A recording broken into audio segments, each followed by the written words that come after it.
Hello, everyone. My name is Katie, and welcome to the Greenland Quilter channel. I hope everybody has been having a really good Saturday. I hope some of you have been able to sew or relax or just vegetate. That's what I call it when you do absolutely nothing.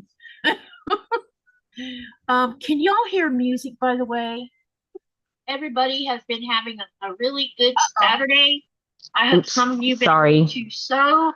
Might be me. No, I forgot to mute the YouTube playback. Oh, okay. All right. I thought it was me. Can you hear music? I don't hear any. Okay, I just want to make sure if you can't hear it, then they can't hear it. All right. Okay, and Andrea was the first one in here, and she says, "Howdy, friends. I hope to be able to be with you today. It's storming off and on, and my internet keeps kicking off and on. I need someone to trim some tree branches from my lines," she thinks. Yeah, that will pose a problem.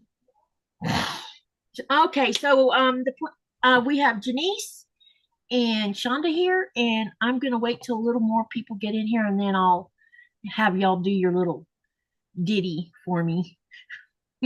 In the mean, hey Cindy, welcome, welcome. So my plan of attack today is we're just gonna continue working on the quilt with no name, and I figured out I set up 3 blocks, so, and I turned them so you can see what it looks like when you turn them on each block.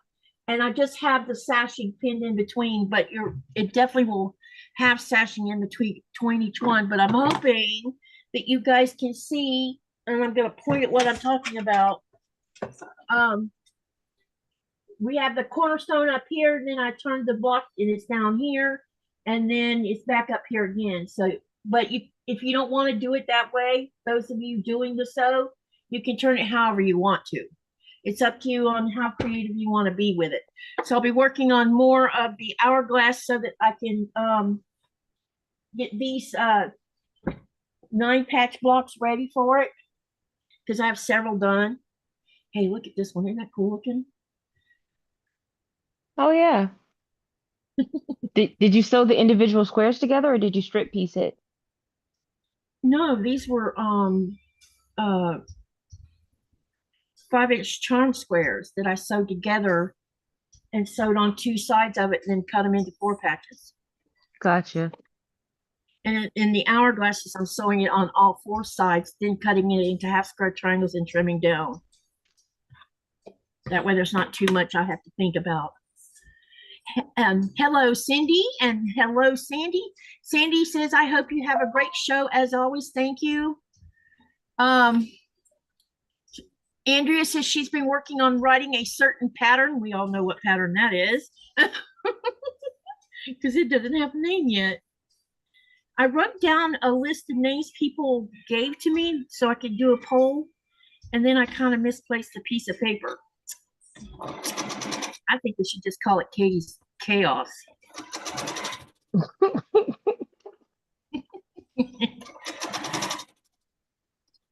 Not chaos.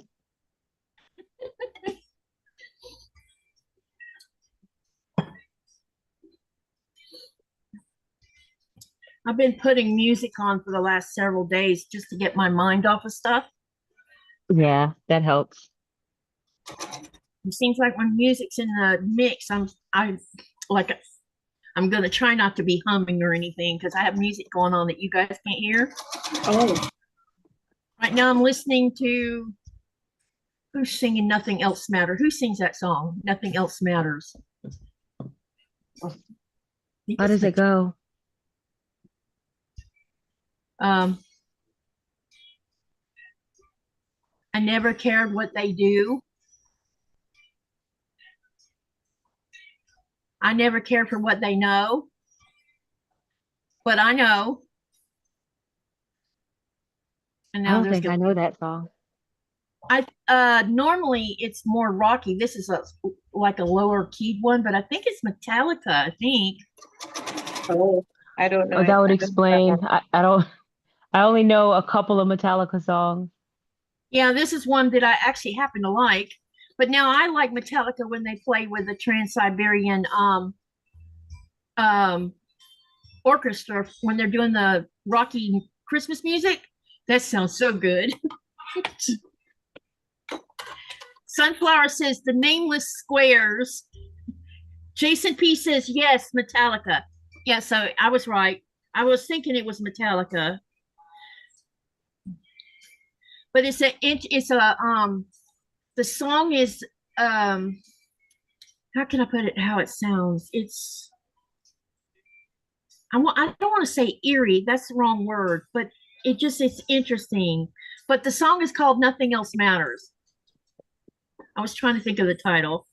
And Jason says it's a good album. And hi, Jason. Jason is Andy's husband. Oh, hey, Jason. Jason, can you hear me? Yep, we can hear you. Awesome. Got the phone on, so. I found my missing 1/4-inch foot.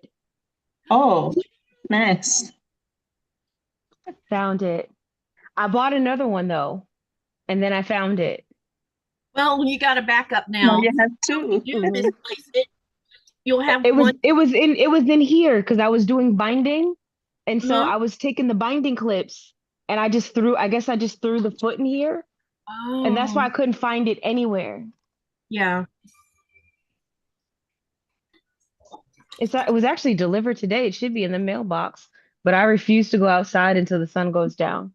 Yeah, I I went don't out blame. once. I'm not going back out there. I think we're having record high heat today and tomorrow in North It's going to be Carolina. like 99 degrees every day, plus Yeah, the heat index is going to be like 110 degrees. yeah. Andrea, I'll try to get. I'll look for that list. It's over here somewhere, and I'll get it to you. Well, I need to put a poll up. And Jason says it's hi. It's nice to meet you all. And hey, Gladys, welcome, welcome. Hi, Jason. Hi, Gladys. But Hey, yeah, we need to Gladys. get on it because she's doing the. I've been doing designing this quilt in my head. I haven't really been writing a lot down. She's been writing it all down. She's going to make it so that anyone who doesn't have a charm pack, they can also use the directions on how to do it without a charm pack. Because all of mine coming from charm packs. How to get rid of a bunch of charms.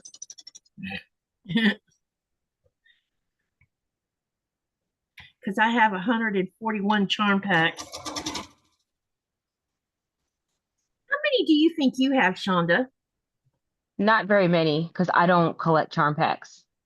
Well, I stopped collecting after 2020. I haven't bought none since.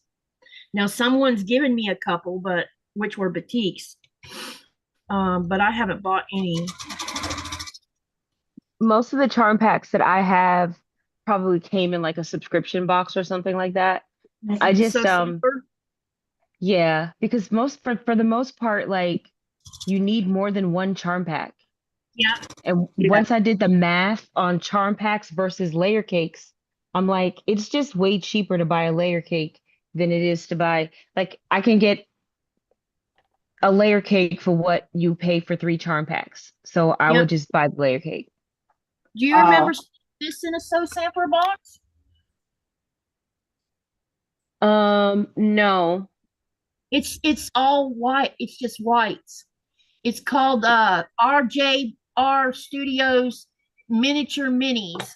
And then the other one, it also came with I don't know how long you've had your sew sampler box, but it also came with this art bin box to put the charm packs in. See? That must have been before I started or when I took a break. Because I did sew sampler for I did it for like a period of time and then I stopped it because I wanted to try other subscriptions. Yep. And once I tried everything I wanted to try, I came back to sew sampler. So I've never had a sew sampler subscription. And the reason I stopped doing it, Janice, is because Chaunda could. What's the best way to explain these boxes when it comes to what fabric comes in it? It's very traditional. Yeah, it's what Kimberly likes. So Mm-hmm. kind of leaves a group of us outside of the box, more or less. Yeah, there's really not a lot of modern fabric that she chooses. It's all very traditional. Yeah. Mhm. A lot of Sherry and Chelsea, Moda Riley Blake, that type of thing. But Yeah,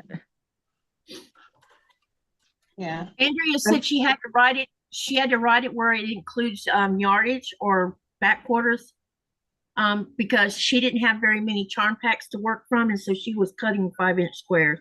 Did you cut 5-inch squares, or did you decide to do a strip set, Andrea?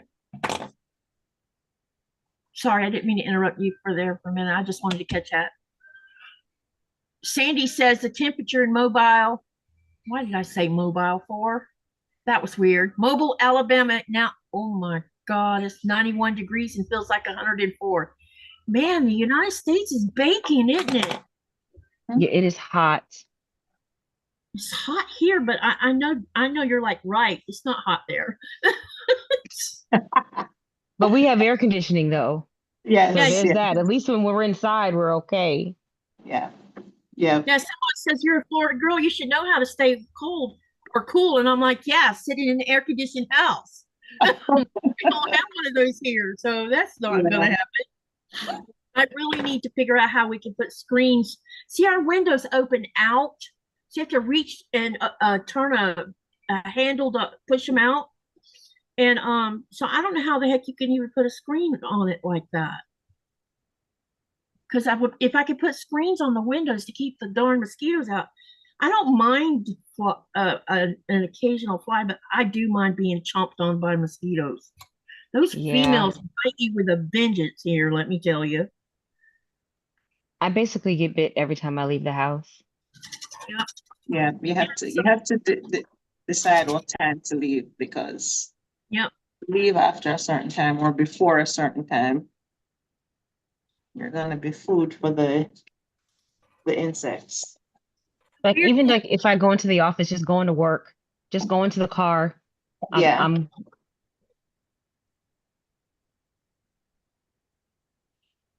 Oh, I asked you, I was asking you if you were, I think it was something to do with you writing it both ways, and I was letting them know why you were doing it. Something like that. Denise says, I always pronounce that city Mobile. What is correct? I don't know which way is correct, Denise. I've heard some people from the north say mobile, so I don't know. I've always said Mobile for Yeah, my some mom, I reason. think, says it like that. Mobile. Well, what the way you just said it. Mobile. Yeah, mobile. Yeah, because I think that's how my mother said it, because she was from Alabama. She was born and raised there. Well, I've never even been there, but for some reason, I don't know. she didn't sound like she was from Alabama, but now my cousin, um, when I talked to Doris Ann, you can tell she's from Alabama. It might be because she spent all of her adult life in Alabama too, and maybe Jasper is a little bit different than other places in Alabama. And I think my mom might not have sounded as much like one because she, as soon as she turned 18, she was down in Florida in Fort Lauderdale waitressing so she could send money home until she met my dad anyway.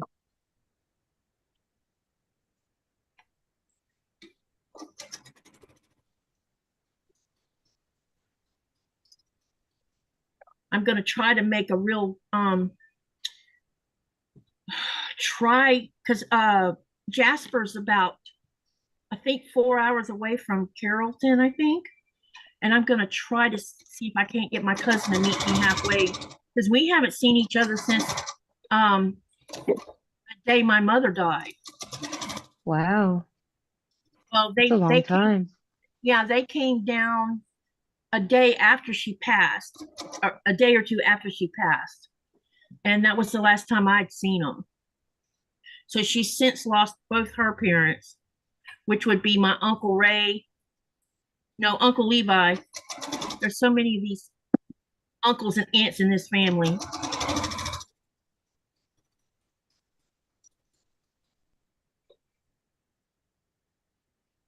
My mom comes from a family of 13 kids. So did my grandmother. My mom was the youngest. My grandmother was the oldest. Oh, wow. Yeah, so I don't even think out of all of them that I've met Uncle Levi, Aunt Bertha, and I think And her name is Bertha. yeah. What? And I think My grandmother's name is Bertha. Wow. You guys have a lot in common. It's kind of uncanny sometimes. My mom's name was Dorothy. And one of my grandmother's daughter's name is Dorothy. Wow. So And she was named after my grandfather's sister. So it must be a Southern thing then. Do you have a Charlotte? Because that's my mom. I think so, but my two girl cousins, one is Doris Ann, and the other one is Sandra Kay.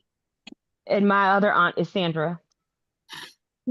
So my aunts, Bertha's children are Charlotte, my mom, Dorothy, and Sandra. Did she go by Dot or did she go by Dorothy? She goes by Dot.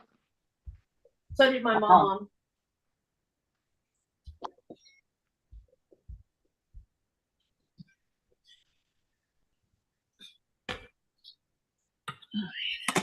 It's so stinking hot outside. I don't know why I'm craving tea, but I was like, I want some tea. It's for comfort. Hot I tea? guess. Yes. You want to drink hot tea?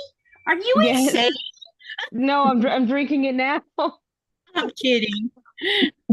You couldn't I talk don't know. me. Sometimes when it's cold, I want a hot beverage. I don't know why. It's funny.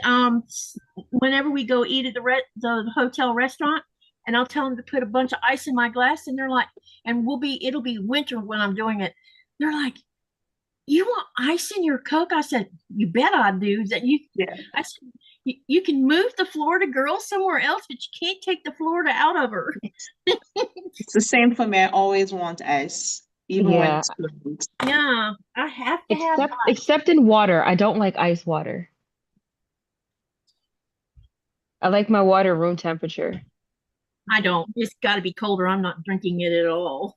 If it's cold, I don't want it. Yeah, I need ice. Interesting.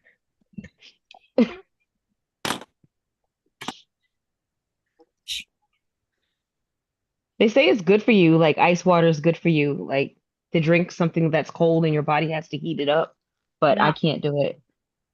When we go out to nature, I don't have when we take water from nature, because we can drink it straight out of the streams and rivers there. Mhm. Mm-hmm. That water's so cold you don't need ice. And it tastes so yummy. I cannot stand chlorinated water. Yeah. And I've gotten where I don't like the bottled water either, which is an interesting new thing for me. Because I can taste, I don't know, I can taste stuff in it. Yeah. I just have a filter on my fridge and I just get my water from the fridge. Yeah, we don't have one on my fancy Samsung. It does have an ice maker, but we never hooked it up because that would require putting a hole through the floor and accidentally hitting the heating flooring. So we were like, no.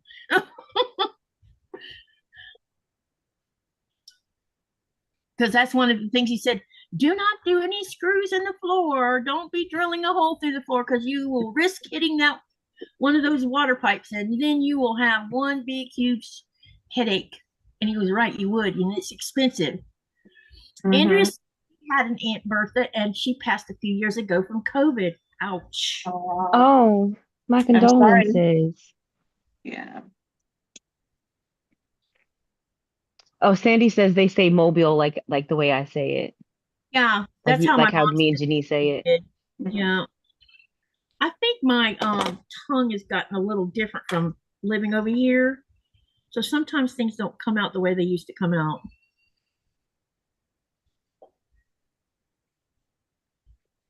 Same. When I go to Jamaica, they tell me I have an American accent. I wouldn't be surprised with them saying that. Yeah. Because when we get tourists come through here and I tell them I'm from Florida, they're like, you don't sound like you're from Florida. You must have been What raised does that somewhere sound else. like anyway? Does Florida even have an accent? No, because I spent half my life in South Florida and the other half in North Florida. And if you think about what Florida really is, Florida is a hodgepodge of ethnic backgrounds. Mm-hmm. Yeah. You would have to literally live in a town like McClenny or Trenton, or there's another little town just outside Trenton, or outside of McClenny, and I swear they sound like they're from Hicksville. They sound so southern, but that's the only area of Florida that you hear that heavy accent. Yeah, I don't associate Florida with it like an No, accent like represent not like New York or New Jersey, A you know. distinct, a exactly. distinct Yeah. accent. Yeah. I just don't think that you can consider Florida southern. There's too many ethnic backgrounds involved in it. And then you get the northern, we all call them snowbirds, that's taken over central Florida. You go to the villages, and all you see is old people in golf carts. I've never seen so many golf carts. They're just crazy. My sister lives in one of those over 55 communities in Florida. Yeah, that's the thing now, and it's kind of changed the way Florida used. Florida's changed. It's not like it used to be.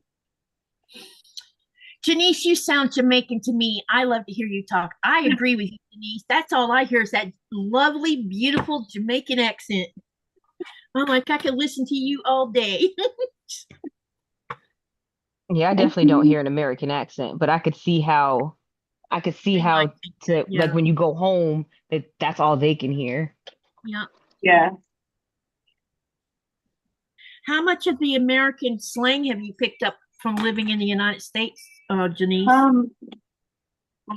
I don't even know how to answer that question because so much of the American slang is used in Jamaica. Oh, really? Yes, because we all have cable TV, the internet, Netflix,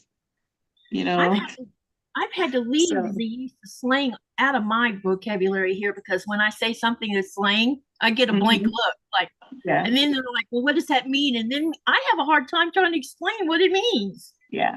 I mean, there are some Jamaican phrases that I would have to explain Yeah. to you because it's popular.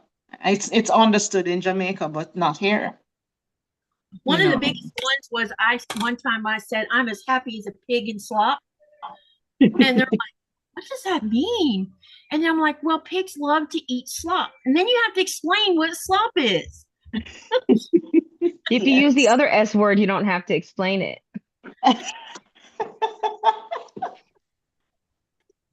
My mother, That's the one I use when I use that expression. she had this she had this white bucket and she would throw all the leftovers and stuff in that bucket, and every afternoon right before sunset she'd put pig feed in there and she'd fill that bucket almost 75% full of water. And I asked her one time, I said, "Is that pig gonna eat?" "Yeah, they love this because they love to stick their whole head in it." And he were in the uh they had cut a galvanized drum in half so they could feed the pig in it. And I watched that pig eat there, and it's like joy. Yeah. And then I think it depends on where you live too, because if you're a city girl like I am, there's certain things that you would mean nothing to you. So like if someone said something about something that is normal for someone in the country, raising animals, for example, I wouldn't know what they mean. Yeah.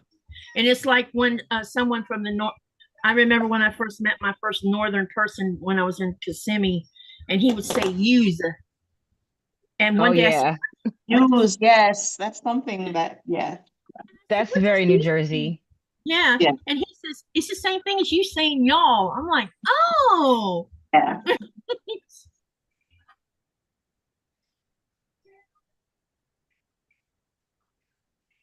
But you could hear that heavy north or New England accent in his voice.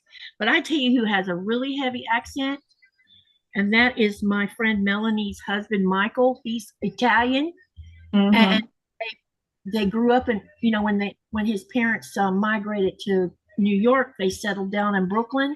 So not only does he have that Italian accent, but he has that Brooklyn accent, and you could tell the difference.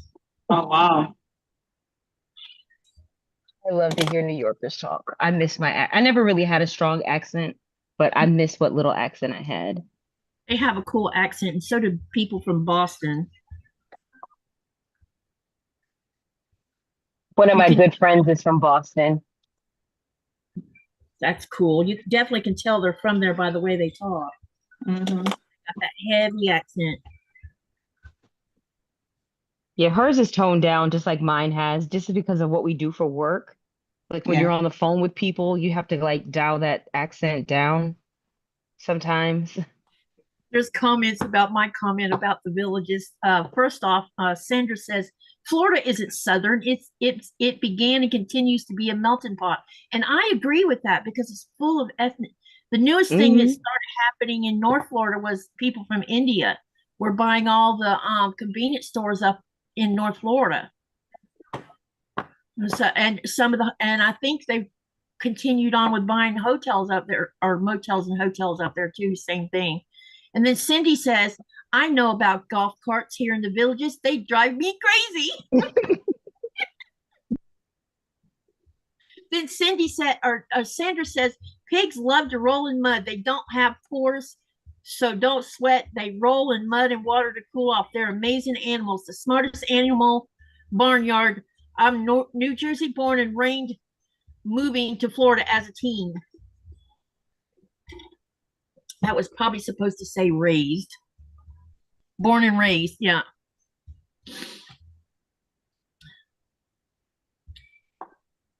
My mom had a pig that thought she was a pet. All 300 pounds of her. She was a big red rock pig. And mom used her for raising piglets. And every afternoon at 5 o'clock, you could hear that pig screaming from the back of the property, telling mom to come feed her. And she would be standing up on her hind legs with her top of her feet on top of the gate, hollering. And I'm like, how did a 300 pig get up on her hind legs? But she sure did.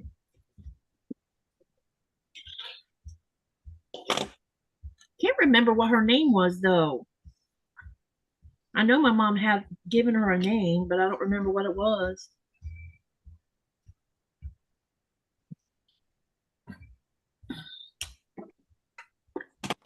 Okay. When I was a kid, my great grandparents, they lived well down here in North Carolina in a city called Nashville, and they lived on this they lived in this very rural area, and the property that they lived at butted up against a pig farm. Oh boy. And when it was hot, they had no air conditioning. So there was no air conditioning.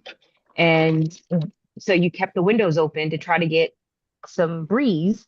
Uh-huh. But when the winds would shift a certain way, it would bring the stench of the pig farm with Oh, it. That sounds pretty familiar. oh, That It sounds was so gross. It just lingers and the heat makes it worse. mm-hmm. I think that was why she kept the pigs off because where we were at, we lived in the middle of orange trees. And so the pig pens were way at the back behind because it's always an open, I guess you'd call it the fire lane that they had behind the orange grove. and that's where they had the pigs at. That way they couldn't smell them up the house.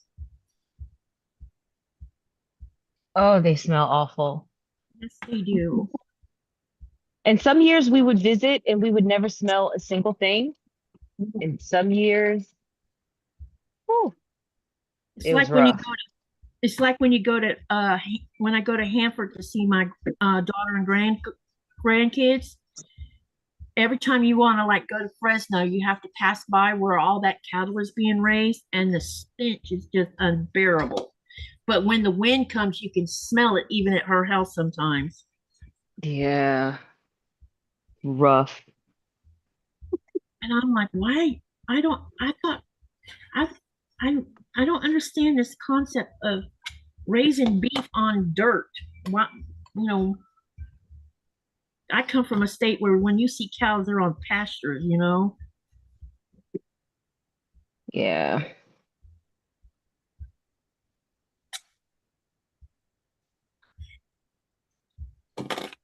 I grew up in the city, as I've said many times, and but I did have one time when I moved to a rural area, Mhm. and back then they would have these payphones. If you wanted to make a call, remember those? I do. And I needed to call my dad. And so I went into the payphone, but it wasn't the one that was closed. It was the one that was just half. Uh-huh. It's halfway and it's open. Don't know if that's a good explanation. But and then you go in and you make your call. So I'm standing in the phone box and I'm facing the phone and I'm making the call. I'm talking to my dad and I feel this thing brush past me. And I turned around and there was a whole herd of cows. A COWS, if I herd. pronounce that different, a whole herd passing behind me in this little thing. And I started screaming. I was like, Yeah, getting trampled by cows isn't how I want to leave this earth either, Oh, Janice. no, I bet. no. I was like, no, no, no, no, I've not recovered. Cindy They were said, just too close. I wasn't, if it was, one of those enclosed phone boxes, it wouldn't have been so terrifying, but it wasn't. I thought I was dead.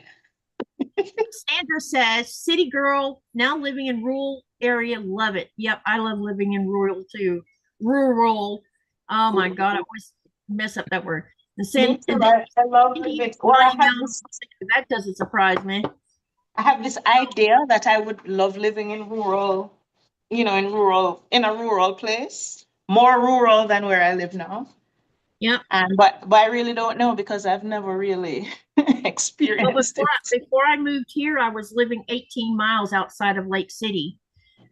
And so it would take about 18 minutes to get to the city limits. That's how far out I was. Denise Mhm. says, I don't think you necessarily get an accent just from being from a certain region. Some like me get it from listening to the relatives that reared me. Sandra says, there are city folks that have pigs as pets that live in home. Oh, no, no, thank Yeah, you. absolutely not. Absolutely not. I don't care how smart they are.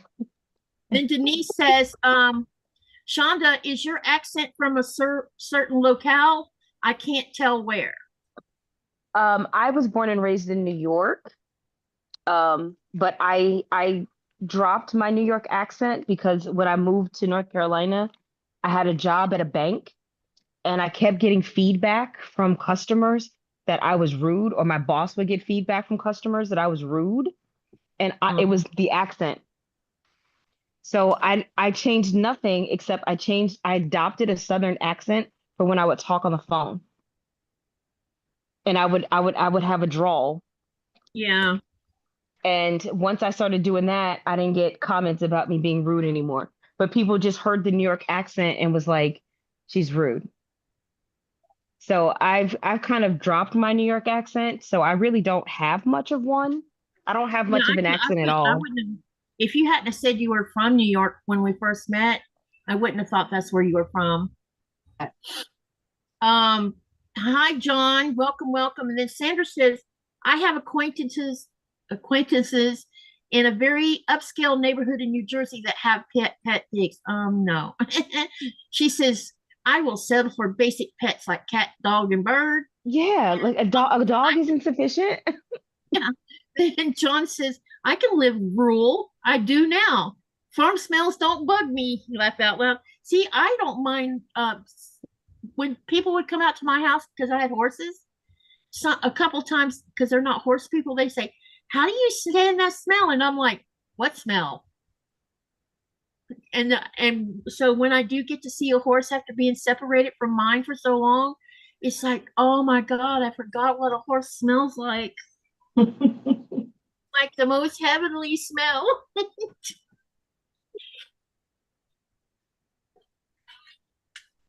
And so what you mean by heavenly, Katie?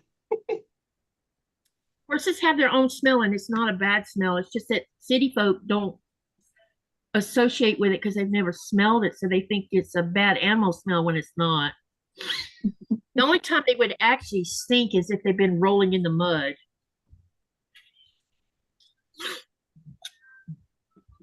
I like horses. Every time I go to the mountains, I go horseback riding. You and I need to go horseback riding then. I didn't know you liked riding. Mm-hmm. Um, I mean, I've Again, only I done love it the a few times, idea so I'm of not it. good at it, but but I like it. yeah, it's a lot of I love fun. the idea of it. But I did Janice, if go I can get horseback my fat ass on riding. a horse, you can get your ass on a horse. When you watch, TV, you see the people just sling up and they're all so cute and cool and, you know, Oh, I, I'm none of it those was not, things. that was not the experience for me. It was Yeah. like I went up on that horse and I thought I was going to fall It does head it on does for dear take core life. strength. It does help your core because Sure you basically does. have to keep your core tight the entire Yeah. time you're on there. Yes. I had nice looking muscles in my thighs when I first moved here. I So bet. all I those muscles, bet. yeah, because I was always in the saddle.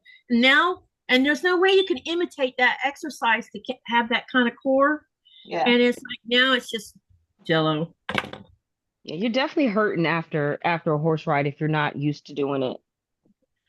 The weird thing was because I was riding so much, it really was great for the back injury that I had. And because it makes your hip rotates a little bit while you're riding. And so Mhm. I guess it would kept everything realigned because every so often I would have to go get in alignment anyway. And but I can't imitate that exercise here. Not at all. It's just like I miss riding. And if I had a horse here, I would never you would never see me on YouTube because I'd be out in the middle of nowhere. My butt would be gone. Yeah, I never thought I could live someplace rural, but after living where I live now, I'm like, yeah, I definitely could. Yeah, without a problem. There's just something about when you're out in that area, you don't hear the noise and you escape all the fastness of life. And if you live in a place where you don't have neighbors on top of you, that's even better. Well, that's what I would want. When I say rural, I mean nobody, I don't have any neighbors. That's what I mean. Mhm. Exactly. I could definitely live on a mountain somewhere. Sounds like me. I told Nikolai, I said, it's too bad we can't have a house built back there where, they're putting in that runway and everything. So I bet houses are going to start going up back there or either apartments. And I'm like, man, there's catbird spots back there. It would be great for building a house. I said, it's too bad we don't have the money to build one back there because that would really get us away from the town. Yeah, I think the only thing I would hate is like groceries. Yeah. Mhm. Yeah. Yeah, it was always when it was time for me to go grocery shopping and I had to go to Lake City, it'd take about 18 minutes. But I also would take a shortcut because I lived on the southwest end of I-75. And so since I-75 passes through Lake City in three different places, I would just hop the interstate to go to Highway 90 just to go to the grocery store. And I could get there like in half the time versus going all the way through town. Sandra says neighbors on one side of me have 20 horses, 3 donkeys, several goats, several chickens and turkeys, and they're all pets. I love them. I could never care for them, she said. You know, a lot of people think that horses are hard work. They really aren't for the most part. I mean, you have to feed them and you have to take them to, or, you know, get them seen by a vet once a year, get them vaccinated. But if you take good care of them, generally you don't have too much trouble with them. Winter months was always hard because one of my horses wouldn't drink water because the water was too cold. And so I found a way around that. I started feeding them beet pulp mash, and I would warm it up with water, warm water. Mm-hmm. And that was the way to get the water in them, because otherwise, you know, it wouldn't matter how many times I'd break the ice on top of the water trough, they still didn't want to drink.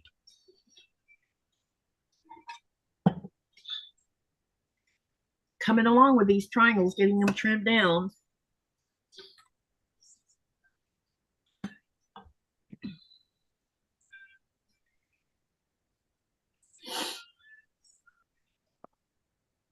Hello, SK damn it. Is that how you say that?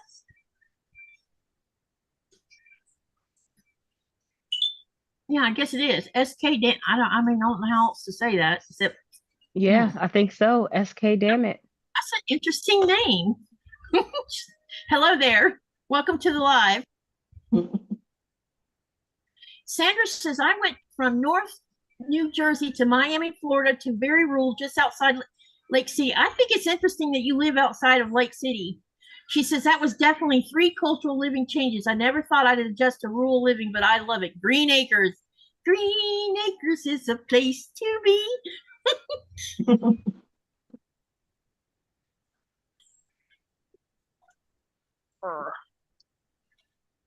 Zaza Gabor was in that. Oh, yeah. I think the old man's name was Buddy Epson or something like that. I believe you might be right. Funny, Oh, was Buddy Epson the guy from the Beverly Hillbillies? Hillbillies? Barnaby. Oh, well, it's Beverly Hillbillies. But didn't he also play Barnaby Jones? Yeah. I think so. I think that was the same guy. Yeah, I think it was too.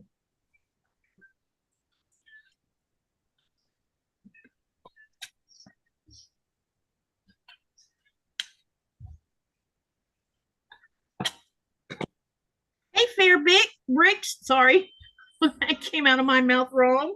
If you want to share your channel, type exclamation selfie.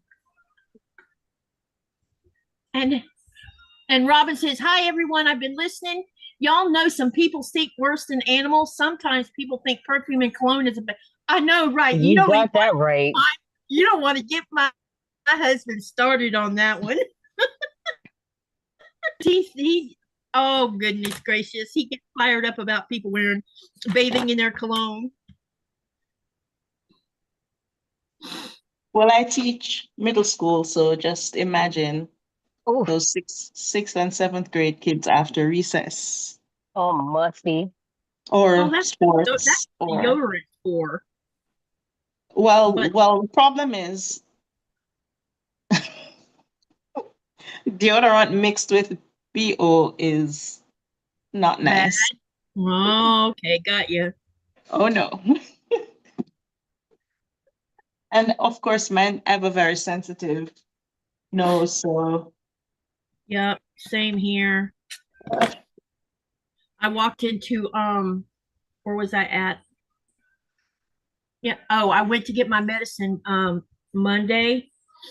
And so I go walk, and the dispensary's down in the basement of the hospital.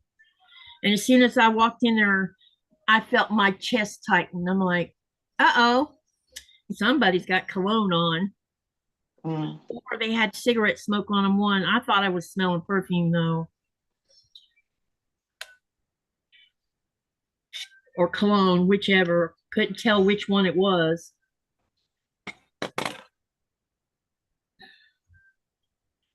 She says, no, thank you. 2 teenage boys at home is more than enough. Laugh out loud, says Donnell. Wait a minute, I missed something up here.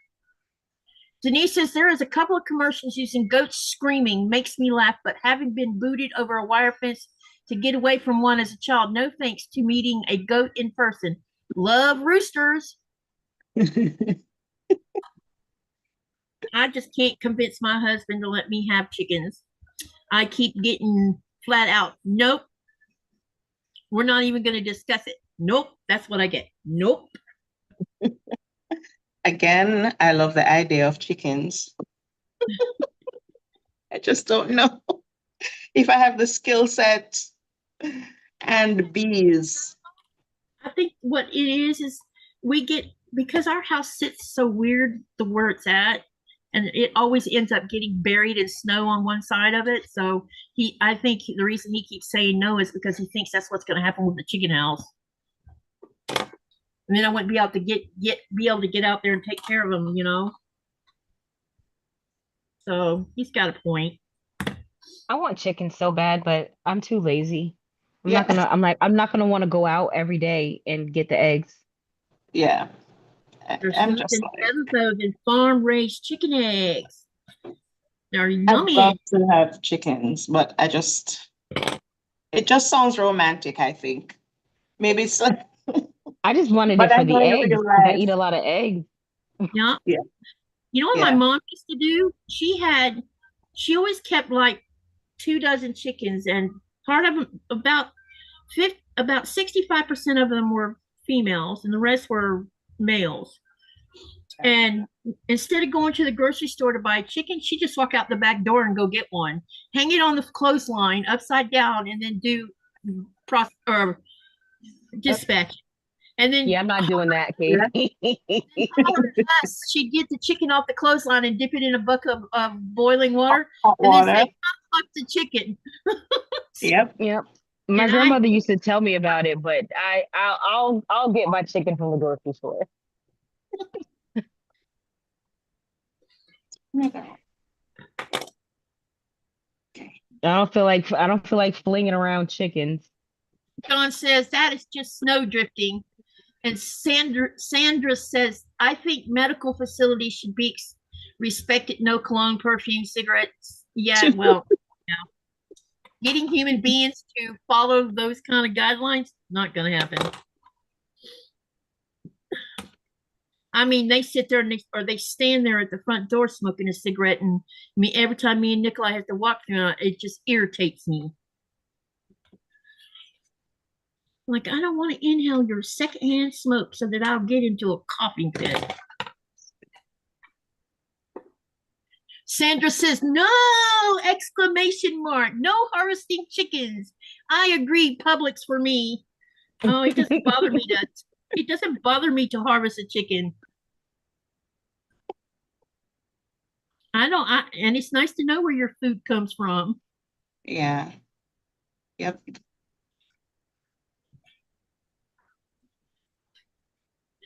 But I really can't complain about the chickens we get here to eat. They're the smaller ones are about 2.5 pounds a piece, and the bigger one is 3 pounds, which is fine by me because I can't stand anything bigger than that.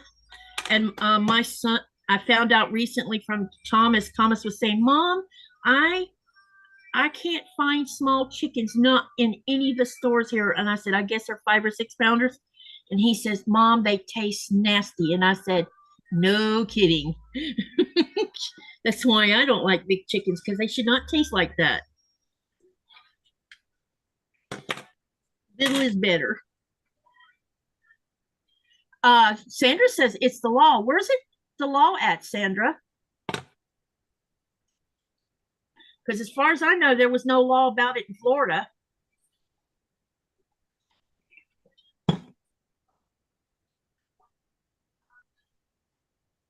Some people can't raise them if they, wait, let me try that again. Sunflower says some people can't eat them if they raise them. They become family. Yeah, I understand that. I just, I come from a family where that kind of thing just was the most natural thing to do. Yeah. Yeah, that's how my grandmother was raised. They went out and that's what they did. So, but me, Raised pigs to dispatch. Anytime my dad dispatched a deer, they would dispatch a pig and take both of them to the slaughterhouse for processing. And some of that pig meat would get mixed with deer meat to make the yummiest of sausage. Because deer meat's not fatty, and it makes great sausage when you mix it with pork. Somebody made it.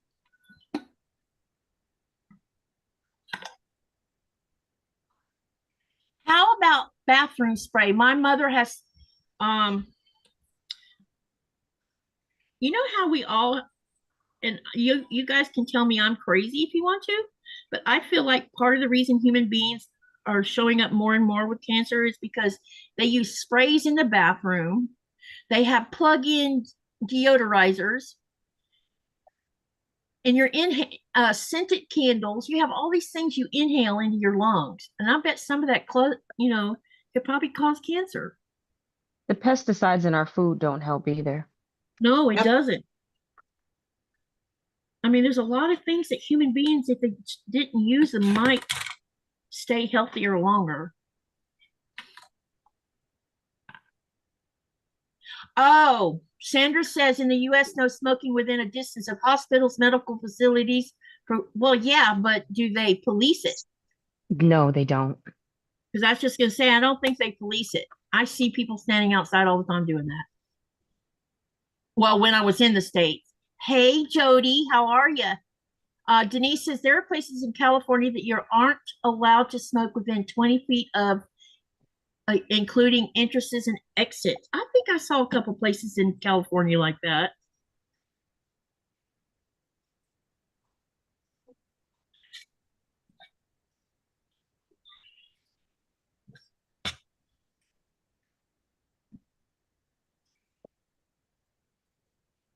All right, got this amount trimmed down. Now let's get these pressed and the dog ears took off of them.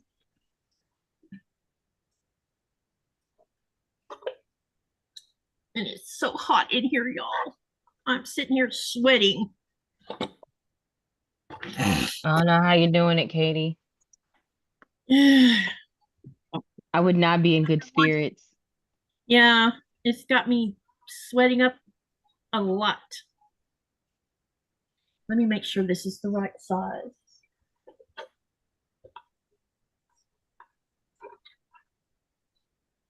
Before I go doing anything. Should be. Yep, they're the right size. Robin, hey, Robin Swan, hello. And Sandra says, I agree, all the crap we breathe and eat. Yep.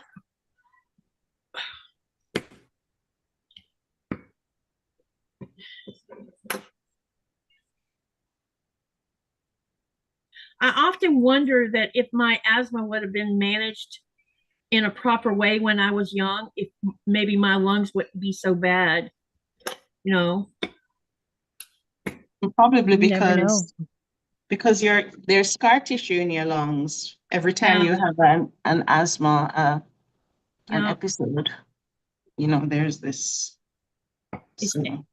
Yep, and my capacity is down to 65%, and sometimes I try not to think too much about that's bad. Someone asked me if I had an oxygen tank in my house, and I'm like, no. But I am labeled. They recently put a label on my CPR number about my lungs. That I'm. They didn't use the word handicapped, but I think it means the same thing. But I choose not to ask for additional things because of it. Because I feel like I don't need it right now.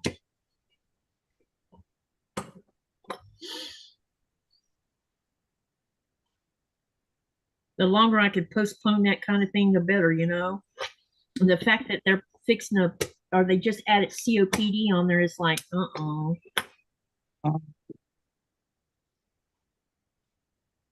Yeah, my son struggles with asthma. Yeah, I remember you telling me that. Has it gotten any better, or is it just as bad? I mean, it's better now because he's bigger and his lungs are bigger.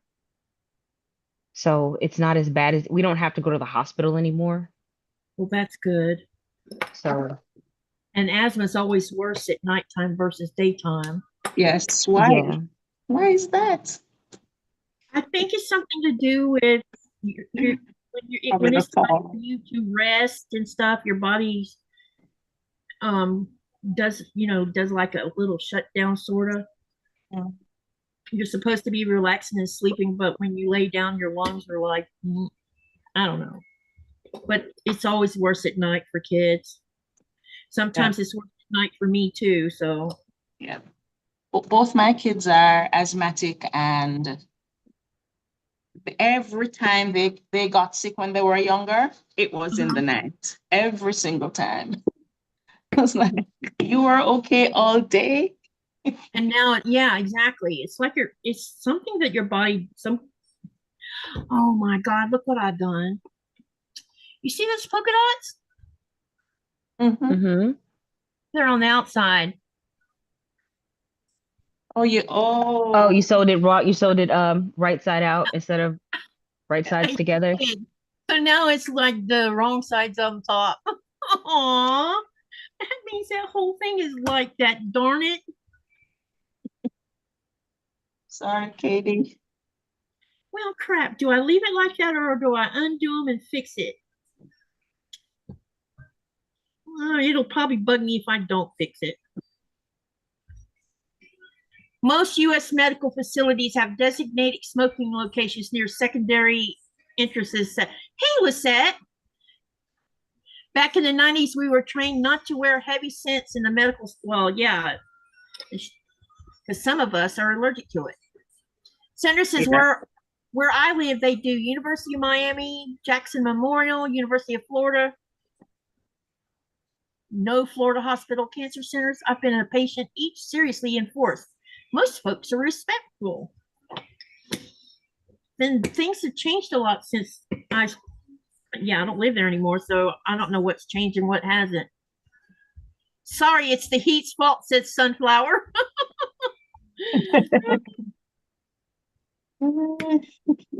I bet you the ice cap is doing some melting right now.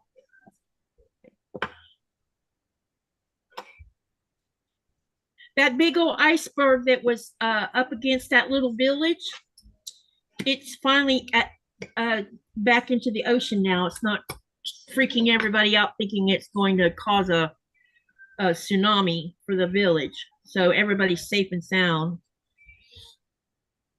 Because he was actually on ABC's news, and I'm like, y'all are talking about one of our icebergs? Famous. Funny.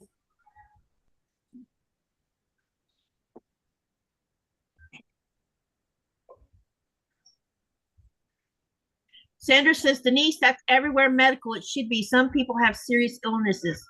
And then Robin says, dissected in the 90s, you didn't need warnings not to eat Tide Pods. Common sense is not so. Yeah, I agree with you.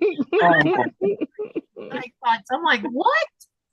You can't even stand the taste of soap on your mouth. Yeah. That's just, that doesn't even, unless you have pica. And if you have pica, then that would make sense. I got my mouth washed out with soap once for cursing. Yeah, same here. I've always been a cusser. Crap. It didn't work, Chaunda.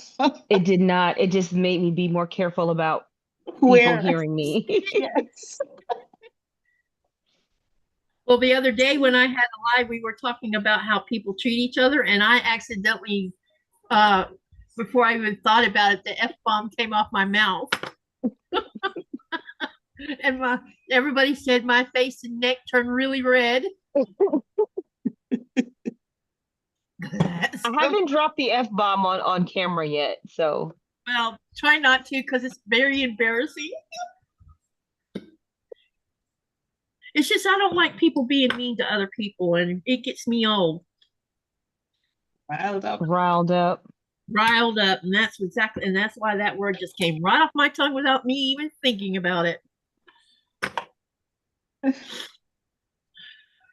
I think we were talking about service people or something in the stores, and someone was talking about a little old lady, a heavy lady, was in line and she was going too slow to get her stuff out of the buggy to put it on the whatever you call it, the turn thing for the cash register, and the cashier was yelling at her. And I told him, and that's what made the F thing come off my mouth, because I'm like, if that had been me, my butt would have been marching up to the got that girl fired. Because maybe that little old lady was having a bad day, or maybe she was in pain. Even if she's not, that's a customer. There's just no need to treat a customer that way. No, there's not. You shouldn't be a cashier if you can't be nice. Because people do have bad days sometimes. Absolutely. She could have been sick. Who knows what was going on in her head? She was probably sick.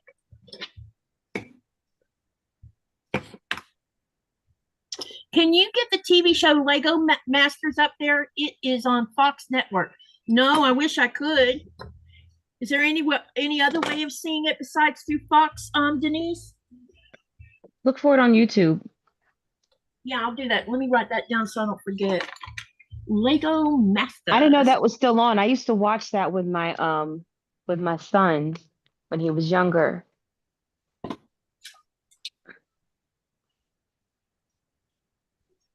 Not much longer before Nikolai comes home. Oh. He comes home on the 14th, or either the Nice.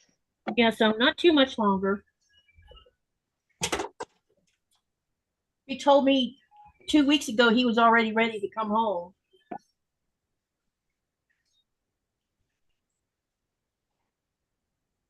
Robin says to Brat Fort. Oh, hey, Brat, welcome.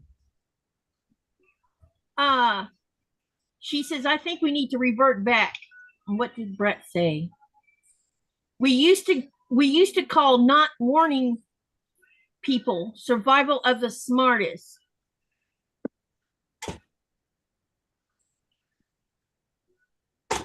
I tell people when they start pushing people who are if they're not feeling well or they're just having a bad day, I will always be for the downtrodden. That's what I always say.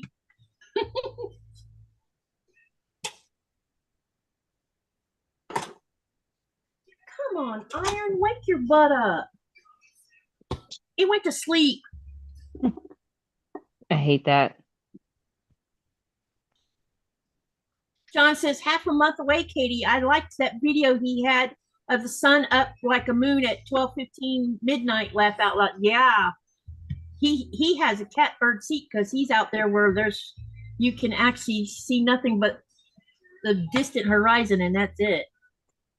And he has quite a few good sunsets. All right, what's the deal with the iron? Please get hot. What are you doing?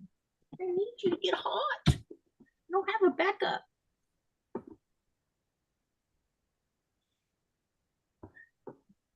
Sandra says, I agree. It's natural to be gracious for most of us. Yeah, I was taught to be polite. Yes, ma'am, no, ma'am, and don't be rude or snarky or any of that. Me too, Katie. And I taught my kids to be respectful, although I think the youngest one has threw that out the door.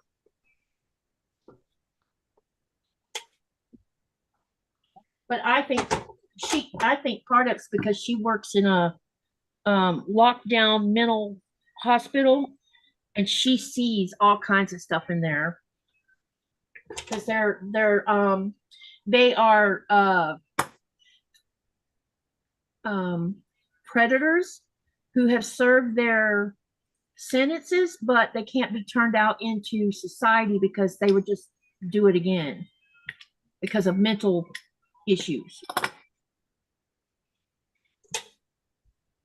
Oh, and it's a tough place to work. Very. Yeah, and this place has 2,500 of those kind of people living there. So it's a big facility. My iron is not heating up like it should. What's the deal here? Come on, wake up. Replug it in, unplug it and replug it back in and see if that don't fix it.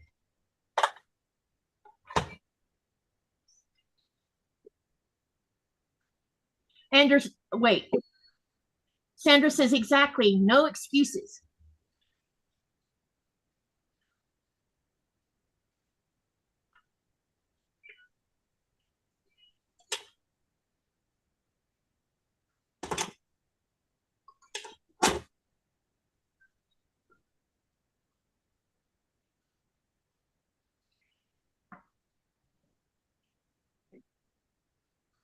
You really don't see much rudeness here in Greenland, which is interesting.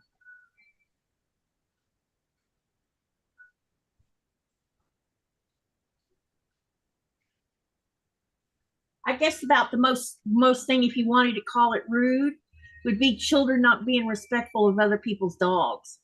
But outside of that, for the most part, if they bump into you or do whatever, they'll say sorry either in Greenlandic or in Danish.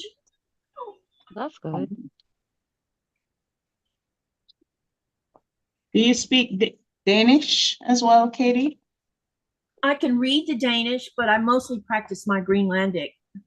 So I haven't really concentrated on Danish because I think it's more better of me to learn Greenlandic because that's the mother tongue.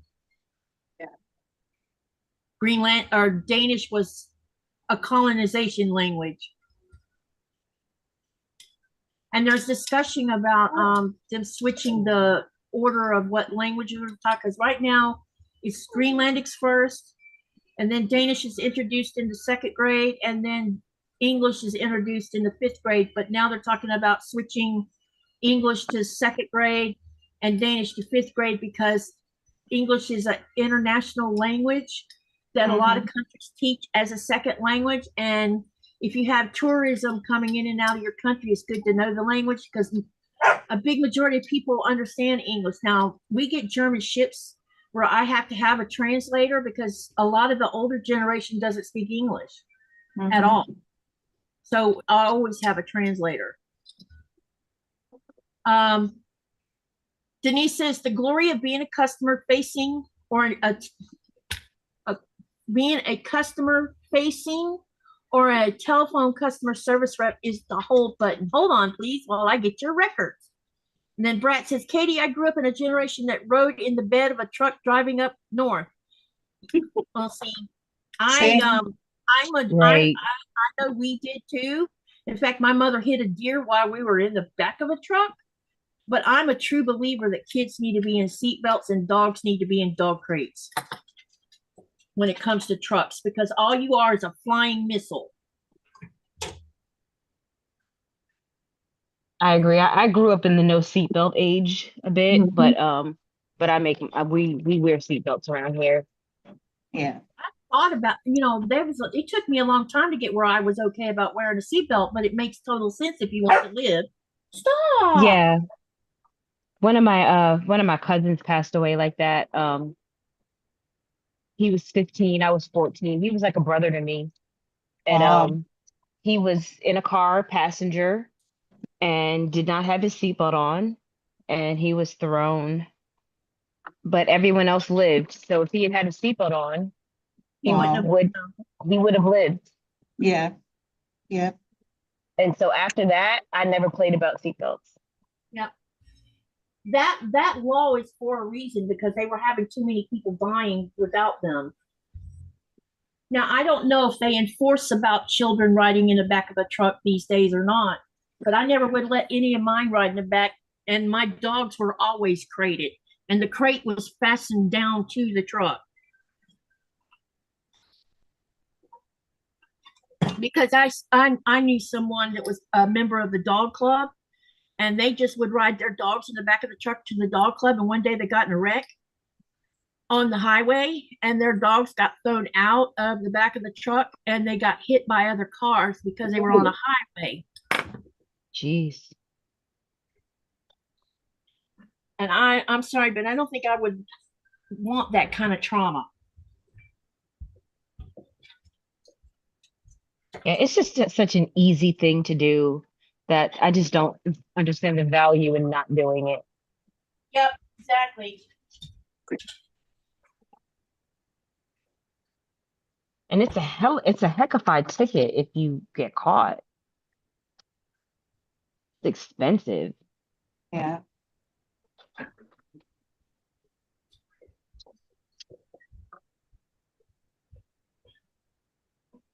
Let's see.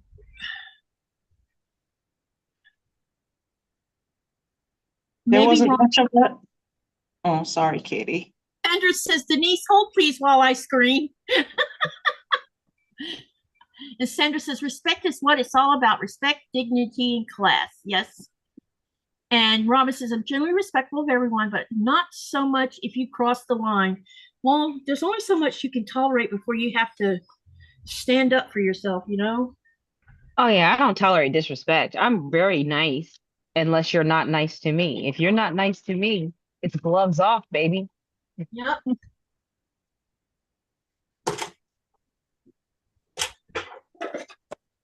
Whoever was talking about phones, I also really like the mute button. Mute. Mm-hmm. I used to use the mute button a lot when I used to have to like talk to customers on the phone, and they would get they start talking and they're ranting, Yeah. and Yeah. I can't put them on hold, so I would just hit that mute button so they couldn't hear me talking trash about them. That's dangerous though. Just got to be careful. Got to You be have to be careful. careful. Yeah. Yeah, you just got to make sure that that button is lit up red.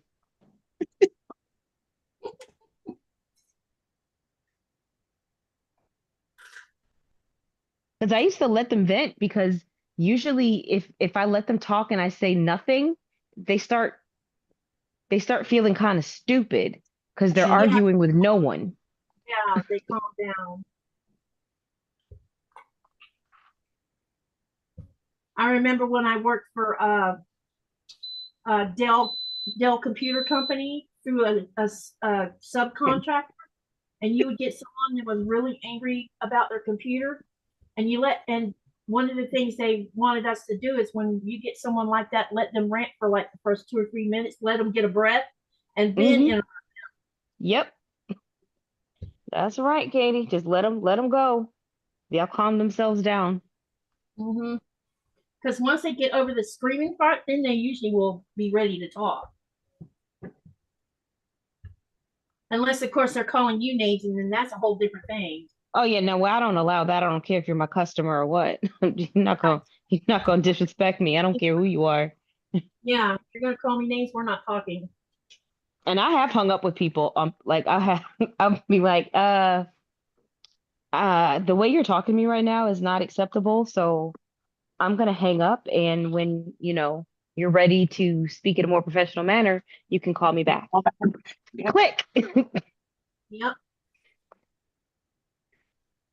Because it's either that or you end up saying something you really don't want to say on the phone, you know? Well, I'm not gonna do that. I'm not gonna lose my job for these people, but I'll use that mute button and get real quiet. I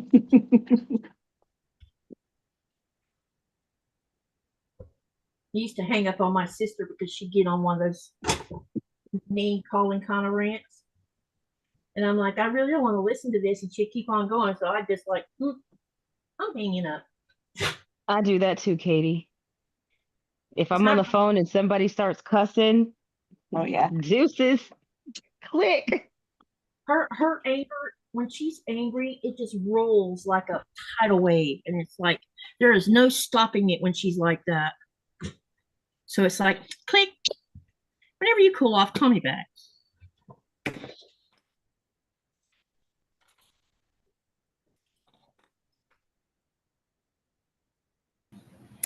All right. So Katie, Denise says I to me they would call me dumb or they would call me dumb or other things when they come back from being mute. I would say, hold on, please, while I transfer my Okay. That's a good one, Denise. So Katie, I'm gonna You're gonna leave slide on you. out. You packing it in, Janice? Yes, I am. I hope things get better this weekend. Try to, Yes. relax and something. Thank you. I have 3 assignments that need to be done by tomorrow. Oh boy. So, well, 2 of them are, halfway done, or Yeah. more than halfway done, but Oh, Well, that's that's good. statistics. Well, thank you for oh, before you leave, let me ask you a question. Mhm. Me and Nikolai, well, I'm not sure which weekend. We always do this the fourth Saturday, but if I find out that we're not going fishing or to Nanotalik until we'll either be going to Nanotalik either the 22nd or either the 29th. So if I find it, because there's 5 weekends in August, so if I find out we're going on the 4th weekend, is it okay with you to push it to the 5th weekend? Yes, absolutely. Okay. Absolutely. All right. I just want to bring that up before I forget. Yeah. Okay. I'll let you know one way or the other when I know when we're going, Yes. because All that'll right. be a weekend where I'm gone Friday, Saturday, and Sunday. bye. Bye. I do appreciate coming on today. I was, Coming. it has been a tough day, but you guys have made me smile. So Yep, thank you're you very smiling much. now, so good. I know. And I did get some work done. Well, that's good. Thank you for coming too. I'll see you on the next Oh go yeah, you around. did get some sewing. Yes, I did. I sewed all the rows together for the quilt Wow, that's great. Nice. making. So yeah, I'm Okay. working on this pinwheel quilt Oh, that's gonna be pretty. Mm-hmm. from this book. Yeah. Oh, it's the 3 Okay. yard. Yeah. That sounds like fun. Yeah, it's a pretty easy. So if you like half square triangles, which I don't. Yep. But thank you so much, ladies. Have a great week. Thank you for coming. I'll Bye, see you in Janice. YouTube land. Bye. And I hope your weekend gets better. Big hugs to Thank you. you. Thank you. Thank you. Bye, Janice. Stop. I just gave her a chicken leg and she's over here begging again. I think she's figured out that I'm only giving her part of her meal. Go lay down. You'll get If the you rest end of up it. doing the 5th weekend, I won't be able to attend. Okay. Yeah, I was wondering about it. Was either due. Well, hang on a minute, and I'll send her an email. If it's not good for you for the 5th weekend, maybe I can move it up to the weekend of the 16th. I Which can't is do that one either. okay. So you're booked in for that one too. Okay, we'll I figure got a out. wedding on the 16th and the weekend of the 30th. That's my family reunion weekend. Okay, we might have to postpone it and just pick it back up in September, Yeah. and that's okay if that happens. I'll find out for. I'll let you know, and if it looks like it's going to be that other weekend, then I'll just send her an email and say, why don't we just wait and come back the 3rd or the 4th Saturday in September. Okay. Yeah. Take a break for August. Sound good to you? It does. Now, if I Okay. end up not yeah, because I don't. There's Well, there's you're a not leaving wedding. right I'm now, not. are you? Huh? Not leaving right now, are you? Me? No. Oh, okay. Go ahead. Continue on what you Um. were saying. Yeah. So, one of Adrian's cousins is getting married in Georgia, and they might be doing our Super Bowl draft party that weekend also. So I'm thinking I'm Oh, gonna be away what that part of weekend. Georgia? Atlanta and Warner Robins. Warner Robins is right next to Macon. Yeah, So, Thomas on the west side of, not in Atlanta. It's in, I guess you call that the suburbs, hmm Carrollton, I mean. So it's off the west side of Atlanta. But I guess it's considered to be part of Atlanta, and I didn't know that. John says, "Oh, poor puppy. She's so that's hilarious. She acts like she's going to starve to death." Don't they always? Dachshunds are hilarious when it comes to food. It's like that's all they think about. It's their next. I walk into the kitchen and she's in there. So earlier when I went to the kitchen, I made me a dinner early so that I would have food in my belly because I knew someone sooner or later someone was going to ask if I've eaten today. And yes, I did eat today. And so she knew I was in the kitchen making something because she could smell me messing with chicken. And I'm like, it's not time for you to eat yet, girlfriend. I don't know how she has food on the brain as hot as it is in this house. It's like, I really don't want to eat. And it She didn't help. said, what does heat have to do with anything? I am Oh, hungry. no, when it's freaking hot, I don't want to eat. And I used the oven to make my chicken. I did chicken wings in the oven with I roasted my vegetables with the chicken. So it was spinach and haricots. And so that added to heating up the house a little bit. Because I don't have time to go stand over a barbecue grill and do it that way. Yeah. Not when I was getting ready for this, you know.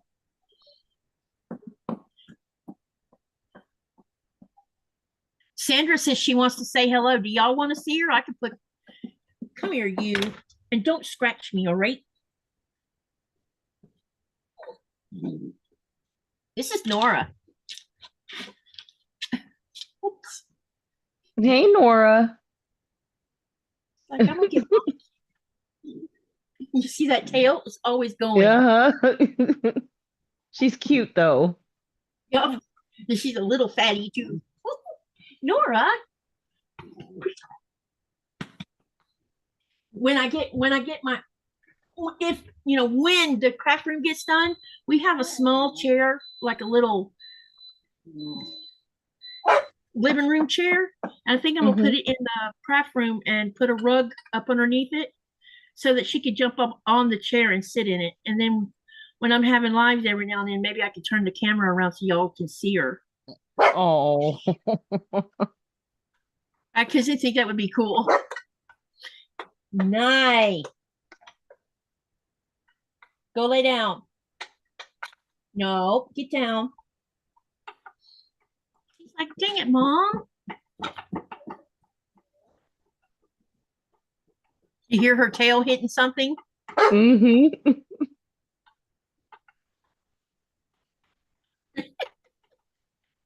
Nora I was looking at Sandra says, come with me, Nora. I'll give you chicken. No, not yet. Not yet. I wish I had some an apple to give you, but I don't have any apple to give you either. Shh.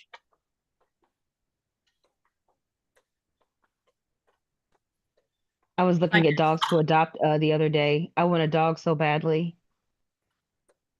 Thinking about getting one. I'm thinking about it, but Adrian and I, we can't agree on a breed. What does he have in mind for a breed? Well, or what do I Buffett should say I want something small that stays in the house. He wants something big that stays outside. Oh, that's interesting. So there's a conflict there. Yes. So that's why we don't have one because we want different animals. Completely So different what kind animals. of dog does he want that they wouldn't be allowed in the house? Not that not allowed in the house, but not live in the house full time. Yeah.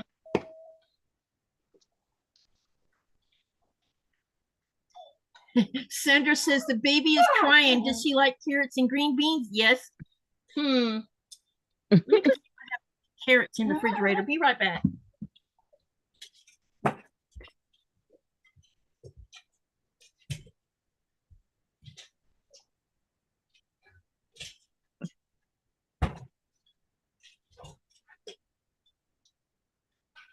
That's it. I don't know why dogs act like they're starving all the time. She definitely does.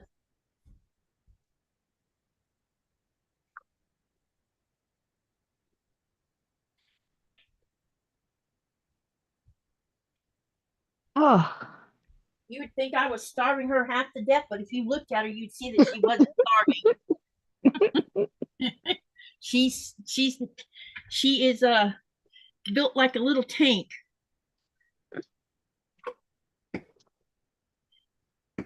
I would like to get a little bit of just like a couple pounds off of her because I think it would be a good idea. But I think the only way that that probably will work is if I just take her out walking more often because I don't feed her a lot of food to begin with. Yeah, exerciser. Yeah, because she gets when it's chicken day, which the last couple of days it has been, so it's been 2 chicken legs and an egg, and that's plenty for her. Now, if I'm doing ground beef, then I don't give her a big amount of it, and then I'll add some other meat to go with it.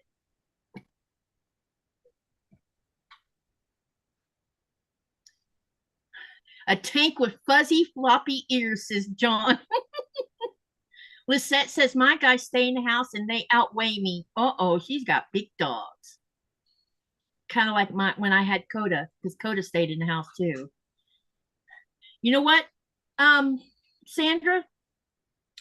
If you made a, because my dog eats raw, so if I put 2 chicken legs, an egg, a whole egg that she cracks herself, and some slices of apple, which thing do you think she would eat first? Let's see what Sandra says.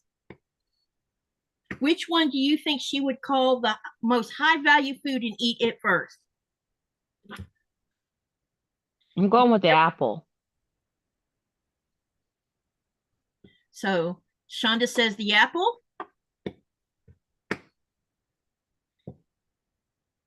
Katie, you have to be disciplined. Your vet will tell you how much to feed her to get her in a good weight and keep her there. Seriously. I'm not overfeeding her, so that's not the problem. Sandra says apple. Lisette says apple. Oh, you guys know. Yep, the apple is her high value food. The only time the apple will get knocked out is if I stick fish in that bowl. First, then the apple gets eaten next. And the egg is always the last thing she eats. And then she eats the egg in a certain way. She takes her mouth and she just barely breaks the shell enough to get her tongue in there, and she licks the inside out. Then she crunches the shell.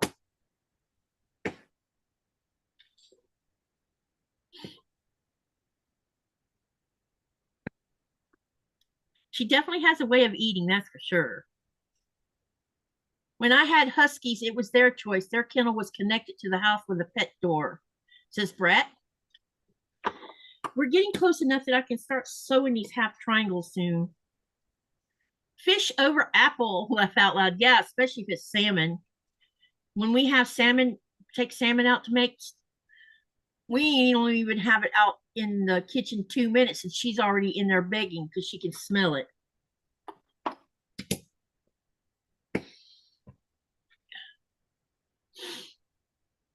She also likes lamb and she likes duck. Vet told me that Dotsy was fat and x-ray said different. She's pretty, I think she's a little heavy, but standard Dachshunds females can weigh up to 25 pounds. And I'm pretty sure that's where she's at, is around 25 pounds. And males can weigh up to 28 pounds for a standard Dachshund. So they're not like some little dog. Well, I guess they're a little dog, but not a mini.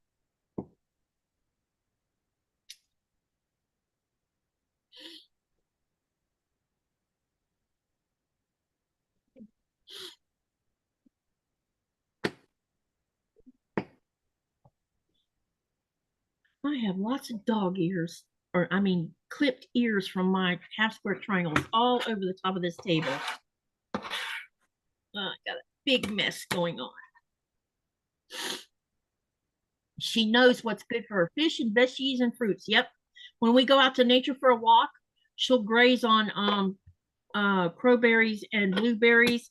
And there's a certain grass I've seen her picking out, and she finds the most tender parts of the shoots and she eats the grass.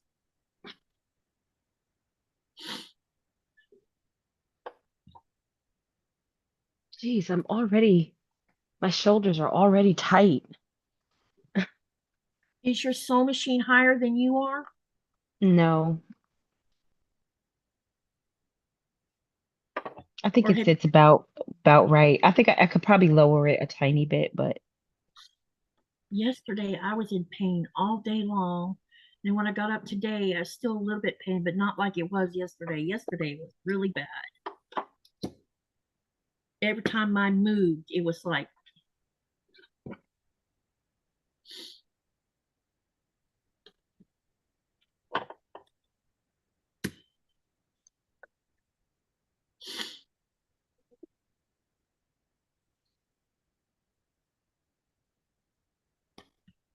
I think we need a new bed mattress too. I think that one might be worn out a bit. I need a And new that, mattress also. well, But they're just so expensive. yes, they are, especially right now, inflationary and everything else. I'm so tired of seeing high prices on everything.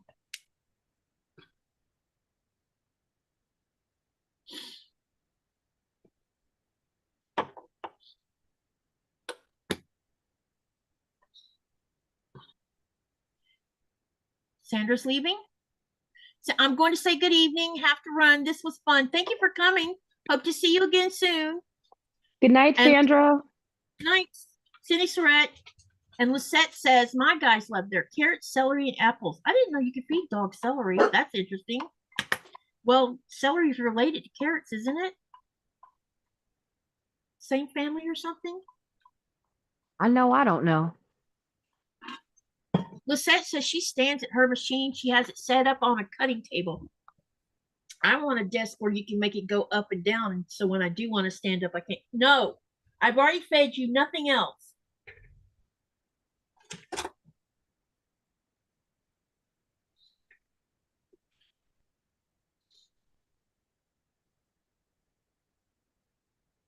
Mama's working. So. Time for you to go take a nap.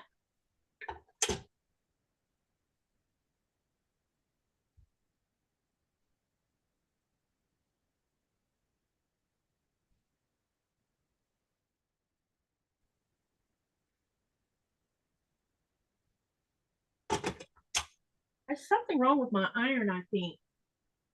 It might be going out. Yeah, because remember I was talking about it seemed like it was overly hot this past few times. Mm-hmm. I'm wondering if it's not about to die on me. I haven't dropped it or nothing, so I don't understand why it's already How long have you dying. had it? I've been using it for 3 years. Shouldn't they last longer than that?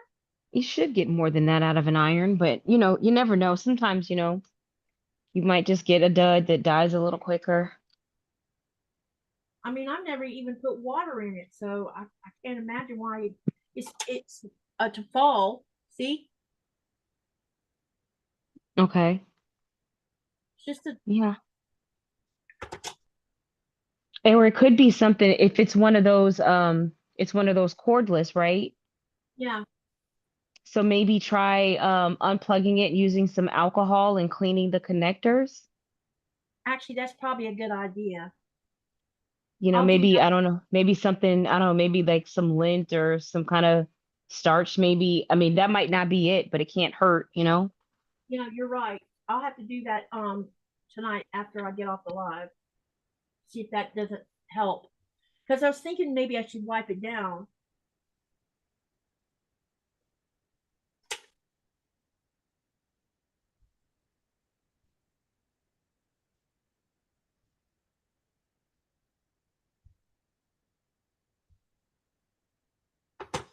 Oh, now we got a little heat going on. Good. Took it Oh, long I'm enough. so hot. I get so hot when I sew.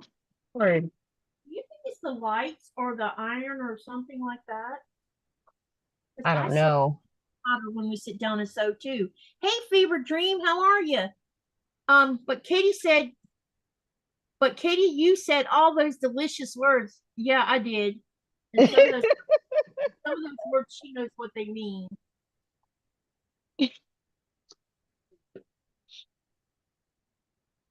Like she knows what FOOD means.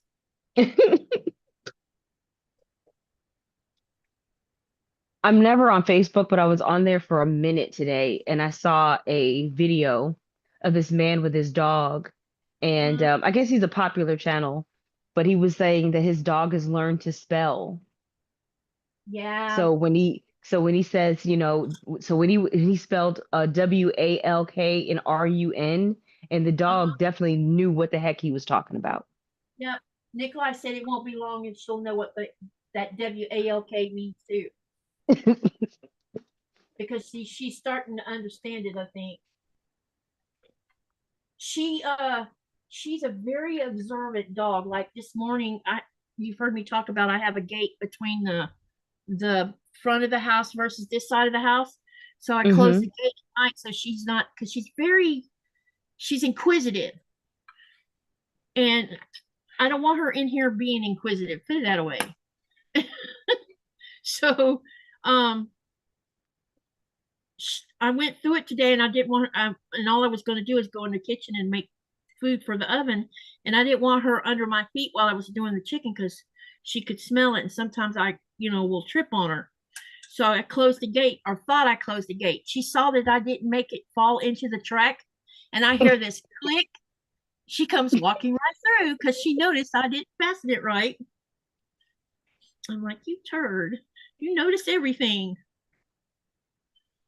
She's a smarty. Yep. And then and I pointed at the gate. I'm like, go back in there. And her tail goes down like, oh, now you're being mean to me.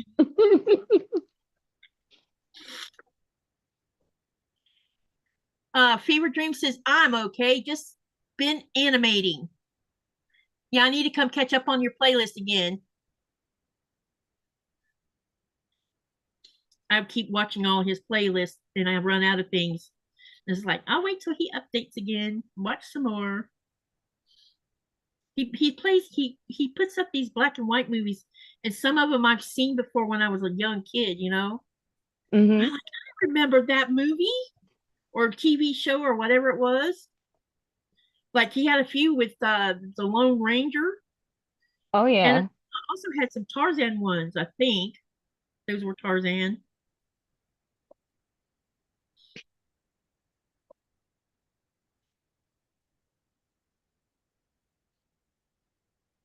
The animated ones Nikolai likes watching. I don't care to watch the animated ones.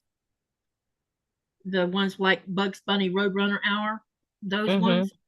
Because Nikolai's, why don't you like them? I said, because the Roadrunner is always mean to, who is it? The Roadrunner with, you got Wiley the Wolf or whatever it is. Anyway, the two that's always trying to eat the other one always lose because bad things get done to him. And I'm like, I always feel so sorry for him because he never wins. Then you must not watch Tom and Jerry either. Nope. It's the same kind of setup. Or when the cat is trying to eat Tweety Bird. There's that one too. I'm like, yeah. But Tweety's always gonna win. Exactly. The cat never wins. Makes me feel sorry for him. Oh, I never felt sorry for Sylvester. It's mostly the Roadrunner one with I guess that's Wiley the Wolf or whatever he's called. Wiley Coyote. Yeah, the coyote. Yeah, it's him I feel sorry for the most. He's always getting blown up and stuff, and the Roadrunner gets away with it. I don't know. I don't know why that never bothered me. Some stuff did, but some stuff didn't. Yeah. I don't know why it bothers me either, but it does. Like I watched Tom and Jerry, but sometimes I felt bad for Tom. Like sometimes he did, sometimes he deserved it, and sometimes he didn't, Yeah.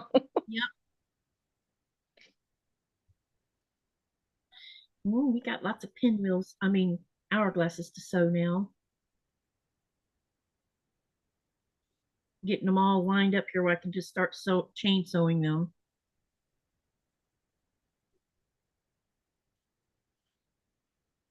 I really wish the sun would hurry up and get around the side of the house so the house will start cooling off.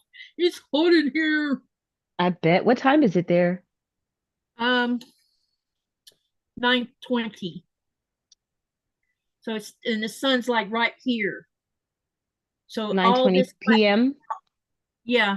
So all the glass on this side of the house is being heated up by the sun right now. So when is sundown for you? What About time one is o'clock. that? In the About one morning? o'clock in the morning. Yep. Lord. We're still having long daylight hours. It'll start changing probably next month. We'll start winding down a little bit, but not fast, but it'll start winding down. It won't be as hot as it is right now, unless of course we continue to have a heat wave. Hopefully we won't. I wouldn't mind it staying warm long enough that when we go out on the boat, I'm not cold when we're sleeping, because I get cold.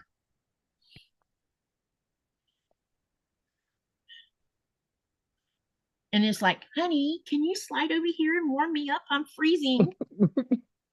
Because he sleeps under that down duvet, and I can't stand to sleep under that thing. I sleep under a really lightweight blanket, and sometimes that lightweight blanket's not enough as far as keeping me warm. So I'll just say, can you come over here and get under the covers with me? Hang on, let me go look, John.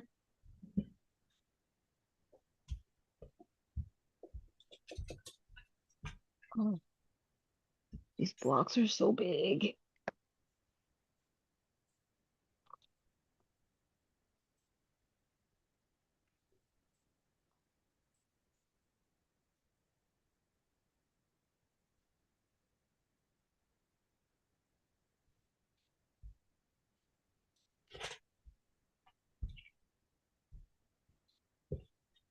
Well, according to the thermometer outside our front door, which is now on that side, is on this side of the house where the sun's not at.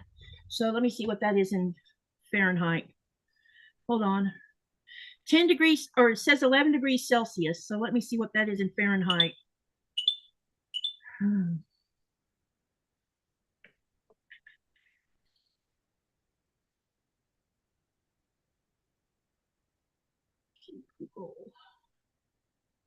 But inside the house, it feels like it's 95 degrees in here. 51 degrees outside on that side of the house. Well, that should be, and your house gets hot? Well, I have 11 windows in my house. Okay. And the sun travels circular around our house. So this side of the house gets the hottest because most of the sun is, once it hits like the angle, like right behind me where the mantle is, once it hits this wall, it heats up this entire side of this house because the sun basically slowly moves around it. And it takes hours for it to cool down, until the sun gets behind the mountain, and then it starts to cool off a little bit. And I have the kitchen window open right now, and that's not even enough. It's hot in here.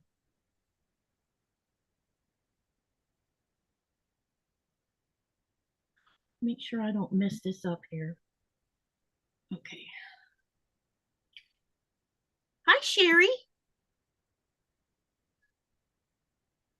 How's your day been? I hope you've had a good day.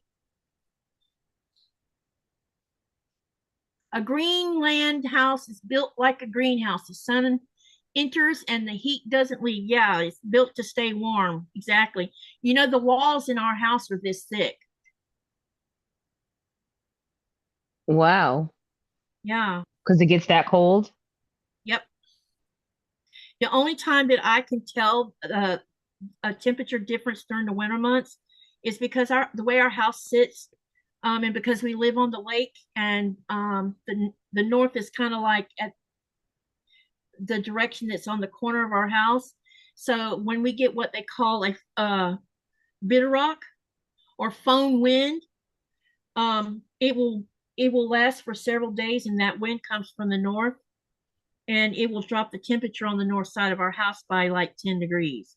It doesn't make it freezing in here, but you can tell when you're on the bedroom side of the house, it's warm over there, but when you walk in here, it's cooler. And it's all because that wind is hitting that wall over there.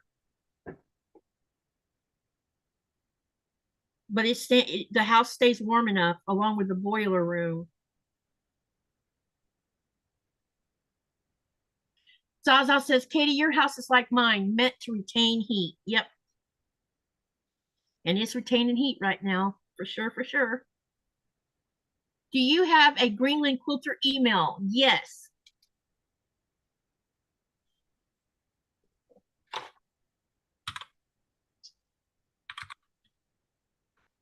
Here you go, Lisette. The bot will show it to you in just a minute, or it better. There you go.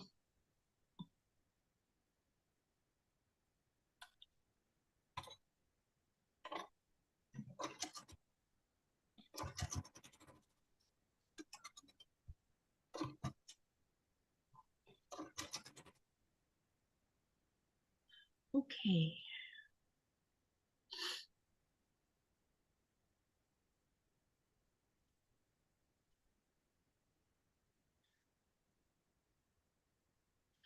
Aw, thank you, Chaunda. I appreciate I was that. supposed to do it on your birthday stream and I forgot. Well, thank you. I fixed my YouTube thing to save up all of my what little funds I'm getting so that I can use it for technology.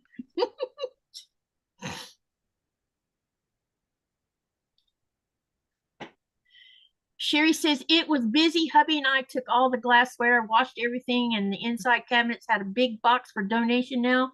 It was freeing more cabinets to do. Denise says, can you get something like an air fryer Instapot to bake and cook in so you don't have to heat the house up? I'm not allowed to buy any appliances right now, small appliances.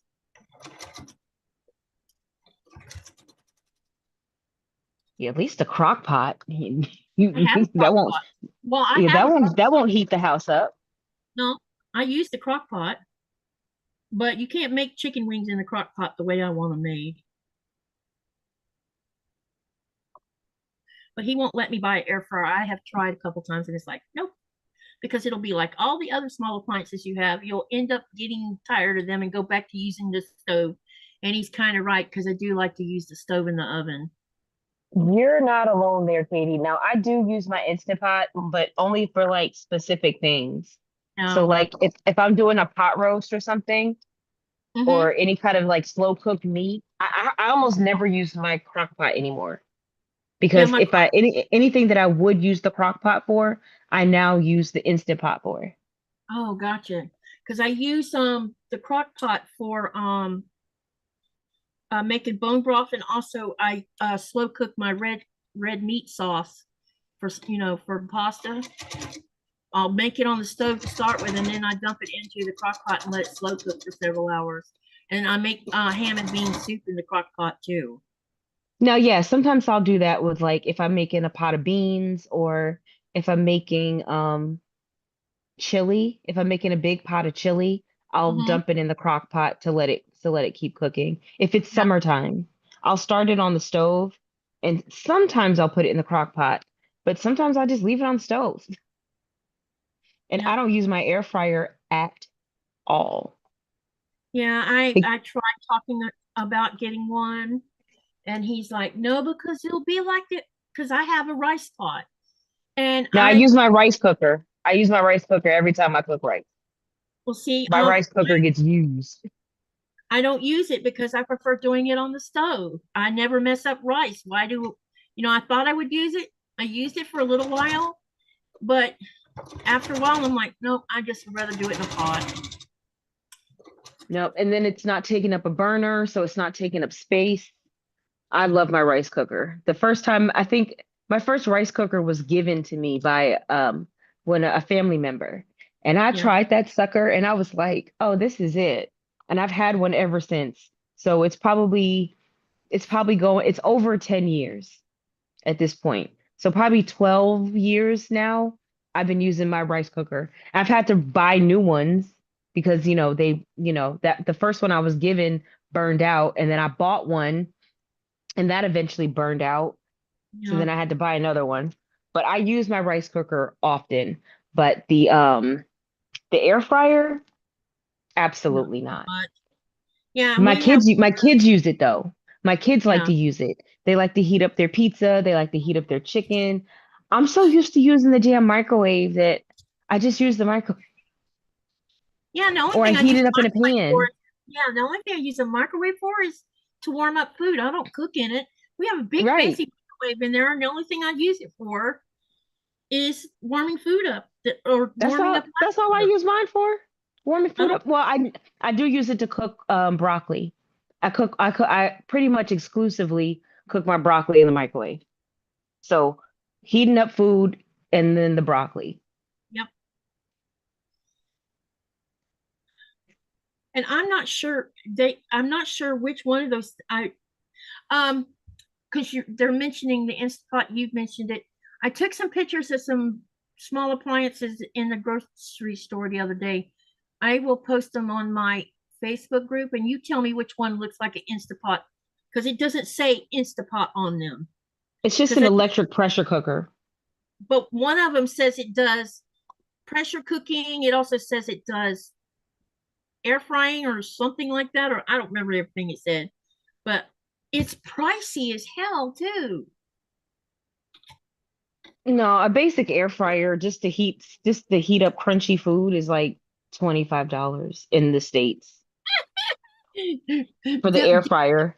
The These Instant Pot costs appliances I maybe was 60. these appliances I was looking at, one of them was 1,800 kroners, and the rest of them were even higher than that, and that is in US dollars. Hang on.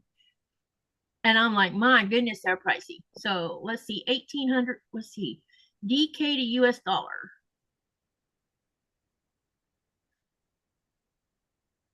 1,800 is $283. Oh, hell no. And when I see 1,800 kroners on there, I'm like, that might be why he doesn't want me spending money on one because of how Oh, pricey. hell no. Yeah. An Instant Pot in the States is like $60. Let me see if I can find a picture of the one I think might be an Instapot, but it might not be. I don't know. I took pictures of some of them the other day, and when I saw the price tags on them, I'm like, oh my god. That is outrageous. Hang on a minute. I'm going to look for pictures. Oh, here we are. So this one is okay. So for this one's called this one here that I saw. This one's called a Ninja. You know how Yeah. much that one is? 1,899 Danish kroners. So 300 Now, bucks. now some of the Ninja ones are very expensive. Some of them are. Um, And then because there's this they're one actually says, like a grill too. yeah, They're air fryer, they're also like a grill. They're, you can this do one all here kinds of says, stuff. yep. This one says Ninja Food Multi Cook, 2,500 kroners. Well, you're looking at Ninja products, that's why. Well, I hang on. I guess that was the only thing they had because that's the only things I got pictures of was they were all Ninja stuff. Yeah, so Ninja would be kind of like yeah, they're more expensive. You can go into any store and just get a basic air fryer Maybe I should look see. for Yeah, maybe I $25. should go on Pro Shop. Yeah, maybe look on Pro Shop and see if they have anything like Also, what y'all are talking about. sometimes that stuff works So well I'll just used too. If you buy one, because sometimes people buy an air fryer, they're don't want it. No used. um there's no used place to buy used stuff. Oh, Sometimes I'll see something come across Facebook. There's a group that I'm I'm about to in say y'all don't have for this Facebook Marketplace. not marketplace, but they have a brick set up for this town. But a lot of times when they do have something that's used, they want to sell it for the price they paid for it. They do this with cell phones. It's like you use the cell phone, but you're going to charge the same price as what you paid for it. That's ridiculous. I'm not doing that. No. Let me see here. If it doesn't say Instapot, it's not an Instapot. Okay, thank you for clarifying that one. But at the end of the day, an Instant Pot is basically just an electric pressure cooker. Okay. That's So all we it is. have them then, because all I saw on that side of where the Ninja was, that was the only thing I saw, and I thought that's what y'all were talking about. Because on one of them it said it did all kinds of things. Yeah, because I have one of those expensive Ninjas that I don't use. It's not even, I took it out of my kitchen because my kids used it a lot, but they weren't good at cleaning it. And one Yeah. day I went in there and I opened it up and it was just like half an inch of oil was in there. And I'm like, you guys are not going to burn my house down with this stupid friggin' air fryer. So I Yep. took it out and I just got them a basic air fryer. And I'm like, you need to clean it every time you use it. Yep. Fully wash it every time you use it. I And if have you a don't, you're going to lose it and you can heat up Yeah. your pizza in the microwave. Ninjas do a pressure cooker air fryer and it's expensive, Katie. Okay. Yeah, Well, then you don't need that. that's what I was seeing then, because I didn't see anything that said Instapot on it. Remember the Kool-Aid plastic pitcher with the face? I have one keeping that's nostalgia, vintage glass snack plates with cups from the 60s that my grandson's girlfriend is taking. Correction, Instapot, not Instant Pot, not Instapot. Okay, got ya.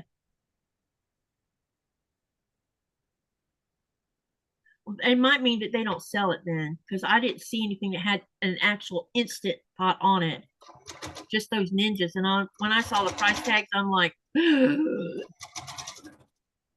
Ninja's a more expensive brand, but like, because the first time I tried it, because I'm used to the regular pressure cooker that you use on the stove, mhm. right?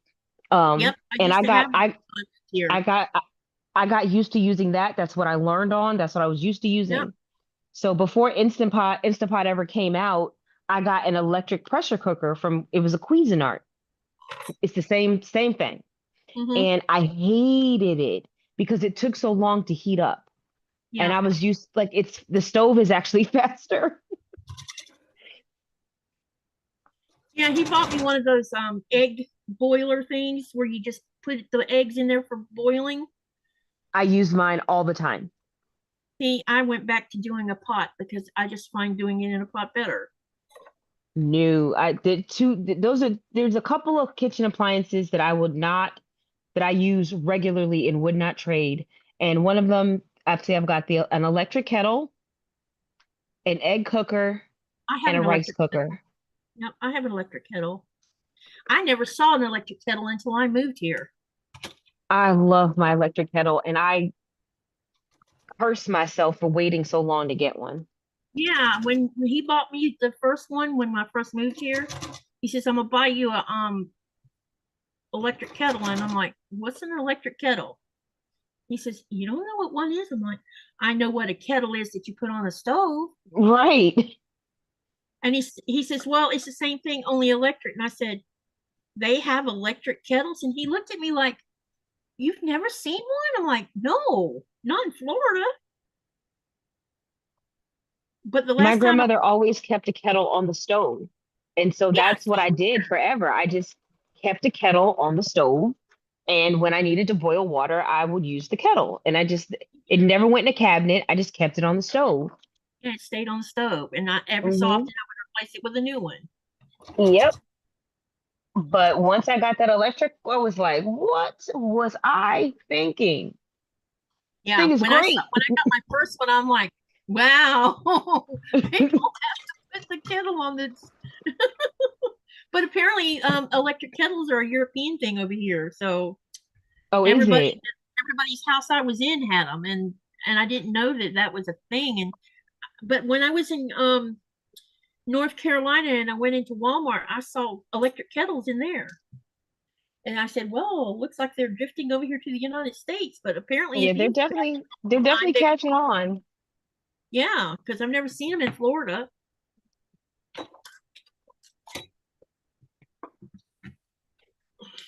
But And I'm my sure kids love it. yeah. Like when they make their oatmeal, Mhm. they can just hit the little button on the kettle, then use the water for their oatmeal. Sherry says, I have an electric kettle, love it. Yeah, love it. Sherry says, I think it was my mom's when she grew. Wait a minute, she boils her eggs in the pot, says Zaza. I missed something here. Zaza says, an electric kettle is a norm here. Every house has one. Yeah, same here in Greenland. But you don't see in Florida, or I never have, just the ones you put on a stove. And yes, I agree with you, Zaza. They are much faster. That's why I have one because I really like it. When I want to make brewed tea, for Hmm. iced tea, I just boil, use the kettle and then put the tea bags in the jug and pour the water in there and then let it steep. That's how I made my tea today with the electric kettle. Definitely faster. And I'll even use it sometimes, like when I'm going to boil spaghetti, Mm-hmm. I'll use the kettle to heat the water up. Oh, I It's hadn't so thought much of faster than that. boiling a pot of water. Yeah, that is actually a good idea, heating it up first.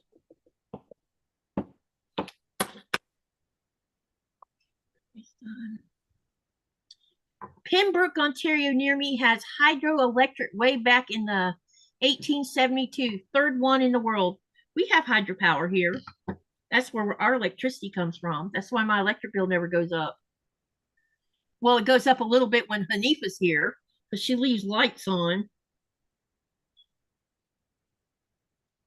But when it's just me, electric bill is usually around 900 kroners. When Nikolai comes home, it goes up another couple hundred maybe. But we rarely have a high electric bill. It's the fuel bill that we always worry about. Oh, I was talking about the fuel bill. So our tank holds about 1,500 liters of fuel. And 75 days ago, we ended up getting 1,200 liters filled back up in it. And I about croaked when I heard that because, fuel prices have gone up.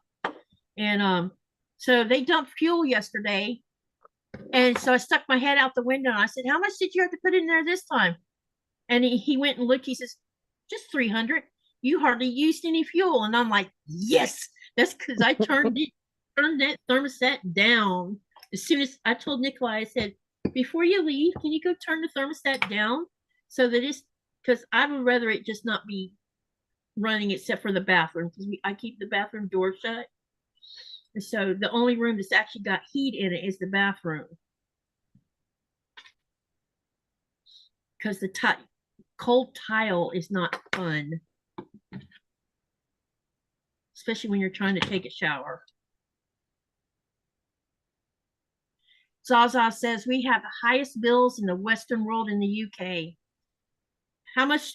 So our fuel bill this last time when we did the 1,200, it cost 7,000 something Danish kroners. Let me see how much that is in US dollars. It was a lot, put it that way. I live outside of city limits, so I don't have I only have electric. I don't have anything else. So We this have no last, natural gas out here. yeah. So not this tank that just got filled yesterday, but the last time, if you would have paid for it in US dollars, it would have been 1,100 US dollars. How long does that tank last? In the winter months, that tank will last 3 months, Okay. almost 3. But fuel went up. It didn't used to be. It usually would run us about 5,000 kroners, which this is before the new inflationary crap. So 5,000 would be 786. So It's not bad. I mean, this boiler we have is definitely better than the one we had before. Um, but in the summer months, I hardly use fuel because I turn everything down. Because I don't mind the house being a little chilly at night, especially when it's been baking all day long. And it takes a while for it to cool off. Unless I open the door and just let all the heat out. Sometimes I do that, let the heat out. Because I'm like, I've had enough of this. But in the winter months, I've gotten smart. I sleep with the window open a lot, but Nikolai's, sometimes I'll go and crack the door and he'll say, don't, when you open that door, make sure you shut it before the sun goes down, because if you don't, this house will be cold. And he's right, it will. It'll cool it off real fast if I leave it open. Even if, with the floors on. We have the, okay, no more. So as I said, to the US, I bring a travel electric kettle. I can't be doing with waiting ages to boil water for a cup of tea. Yeah, I'm not a hot tea drinker. I am. It hits me in waves though. I'll go forever and not have a single cup, and then I'll go through a period where I just want to have it all the time. It also said they pay $400 a month for their fuel. So for 3 months, that's 1,600. No, 1,200. Yeah. So that's about the same as what mine averaged out for. Yeah. And I bet you they're going to extend the time frame, because when they, sometimes if we don't get a lot of fuel, they'll extend they'll wait extra days before bringing it again, because we're not using much. So it wouldn't surprise me if they don't extend it out. I'll ask Nicola if he got an email saying they were going to do that. Because we still have August and September, and I doubt I'll use any fuel during that time. Because the only thing the fuel is being used for right now is hot water. And the little bit of heat we're using in the bathroom.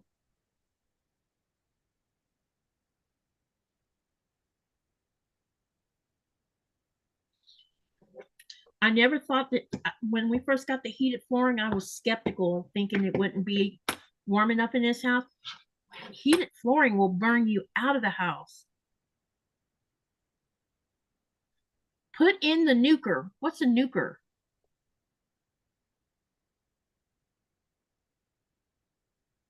Oh, put it in the nuker microwave. Got you. Now I get it. Hang on, I'm gonna go press these real quick, y'all.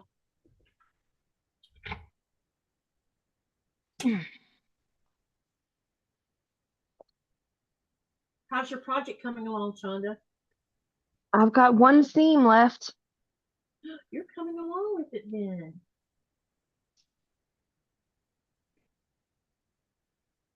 One seam left, and I'll have a quilt top. Awesome.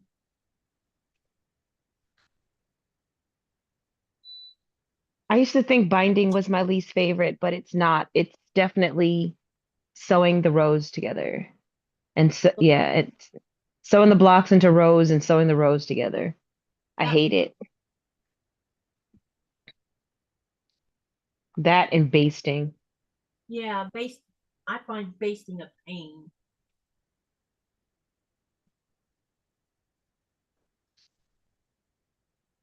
I definitely don't enjoy the basting. But I like binding, go figure. Binding has grown on me. I used to hate it, but I don't anymore. I think just doing it a lot helped. Like doing all those small projects and having to bind them all just had me doing binding more often. And I guess now that I've just done it so much, I don't hate it anymore. Yeah, I actually don't mind binding. I don't mind doing it either. Now I don't like borders as much though.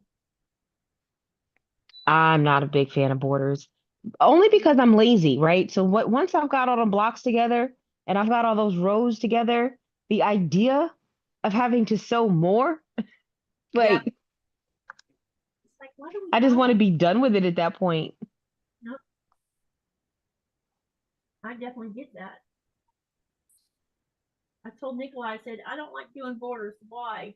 I said, because it's just pain.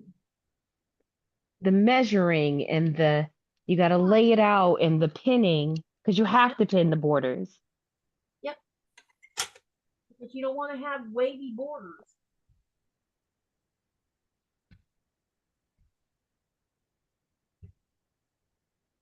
And I can't do, borders like what you see Kimberly do because I can't afford to waste fabric like that. What does she do on the vertical? Length of fabric. Yeah. And that's just means you want it Yeah. to be long enough. Like this, I measured my Magnolia, and I think it's around. I need another hand to hold the tape measure down there. Thought about pinning it, but then if I pull on it, I might not get an accurate measurement. But I think it's either 51 and a half or 52 inches squared, which means with the fabric will not be. Wait, yeah, it'll be enough if I do like so 42. No, it won't. I'll still have to have another seam.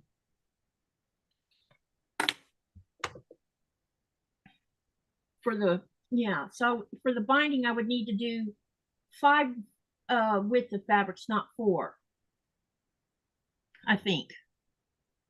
Hey, Joy T. All right, let's get these laid back out so that I can start sewing these or these hourglasses. We're not making pinwheels. Watch out, I'll be sewing them the wrong way. I think it's taller than I am. What? It's wider than I am tall. Wow. Can I see the front side? I've got it pinned. Hold on, let me see. Oh, never mind. If you got, wait till you sew it together, then Yeah. show me, okay? Don't do it Yeah, until let you me sew it. Yeah. Show it and then let me see it because I want to see what it looks interesting. I love this fabric.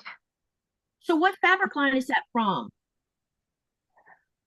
This was Ebond is the artist, and I forgot the name of the fabric line.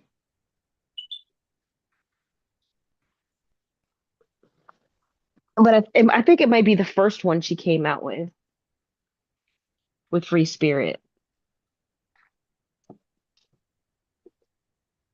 Joy T says she's hating the heat wave. Yeah, girl. Oof. I think everybody's hating the heat wave right now. It was 110 degrees, like with the heat index, it was 110 degrees at 6:30.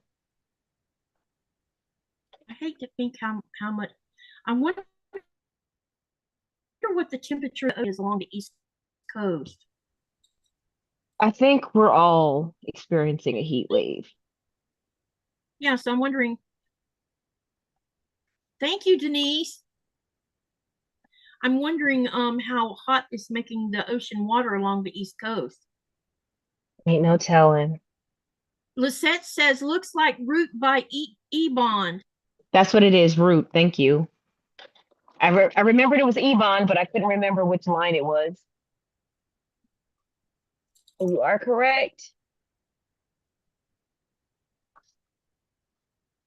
Oh, I'm tempted to go open the front door and let all the heat out of this house because I am burning up. Well, I mean, I guess it's like if you only did like 5 minutes or 10 minutes or something, You know, shouldn't cool it down too much, right? shouldn't. I am so hot. I can't hardly stand it. You usually don't hear me complaining about being hot. Not this hot anyway.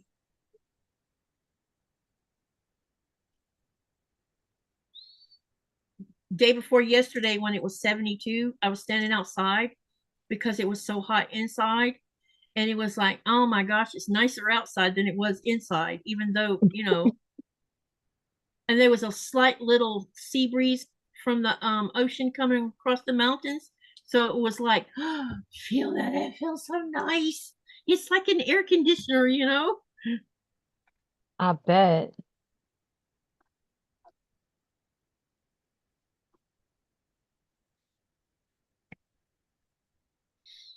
Yeah, if we didn't have air conditioning, it would probably be 140 degrees in this house. That would be horrible. Hi, Melissa. She says, hello, Katie and Chaunda. Hi, Melissa. And Sherry says, that's pretty, Chaunda. Thank you. And I guess the heat wave is going to go on till next week.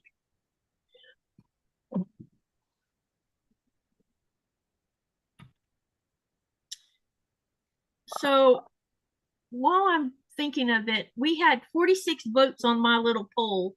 You want to know what the poll was, Chaunda? The one from today? Yeah. I think I voted. Okay. The question was, what does glee mean? And you had option sleep. The next option was sadness. The next option was joy. And the next one was dance. 2% chose sleep. 2% chose sadness. 91% chose joy. And 4% chose dance. The answer is joy. Sherry says, get your lawn chair out, Katie. Yep.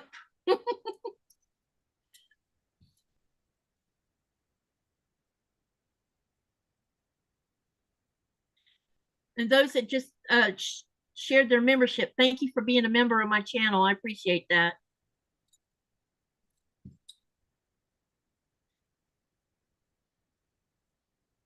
Hey, did I tell you how many views I got from that 24-hour or 12-hour live? No, how many? It's shocking. It's up to 1,300. That's awesome, Katie. I know. I can't believe that. Congratulations. Thanks. That's the first time well, I have maybe one or two other videos that might have that amount. One of them is the one with Becca. The Becca one has like 3,000 on it, I think.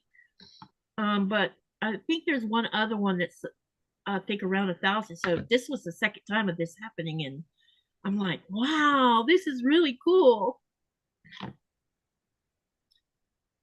And several people hung the whole 12 hours.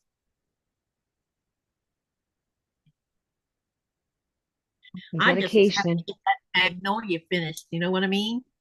Right. Now it's just a matter of getting the back. I don't know if I showed you the back. I think I've chosen a backing. I think I'm going to use this. Since it's just going to be a simple quilt anyway, thought I would use this. It's gray and it's got musical instruments on it. Oh, yeah, okay. Yeah, that'll work. Yeah, it's either that or go through my fat quarters and pull out fat quarters that I don't want to use for anything else and make my own homemade backing out of it. But I thought this yardage would work since I've been sitting on it for a long time. How'd you end up working out that border on that quilt you were doing? With the blue and the red and the yellow? Oh, you haven't seen. So what I ended up doing is I used the dark blue, but on the corners, because I accidentally cut two of the borders the wrong length. I forgot I needed to cut them longer, and I cut all of them the same length. So when I got on the side, I'm like, uh-oh. And let me see, who was it? Shelby says, Katie, why don't you take the red squares that you had left over and use those as cornerstones? Good idea. And so let me take this camera down and I'll show you what it looks like with the red on it.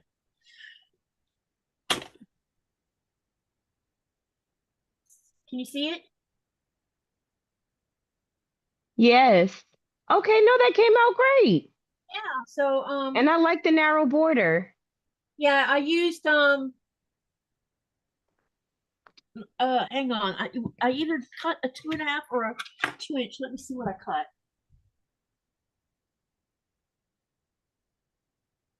Yeah, I cut 2 inches. So when you sewed it on, it left it at 1.5, I think, or 1 and. It'll be 1.5 once it's bound. I cut it 2 1/4 is what I did. Okay. And it took it down to 3. It took it down to 1 3/4, and I did that on purpose because I thought if I did the 2-inch, it'd take it down to 1.5, and it might not be wide enough. Okay. But let me let you look at where the, where the corner, see where it go, right, that dark, it looks like there's an actual square there where it runs into the border. Right, exactly. And that's why the wide border to me would have looked so weird Yeah. So because it, it would it have made definitely that block works. look huge. Yep. So the me choosing to do the 2 1/4 worked. Okay, awesome. I was wondering how it came out. I didn't get to go back and finish the live. Yeah. So so it's doable, and several have suggested I take the yellow and use the yellow as the binding. That could definitely work. And I think that could work, yeah. And I definitely know I have enough, because I think I have just a little under a yard of it left. Because I think I started out with I think I had 1.25 yards of it or something of the yellow.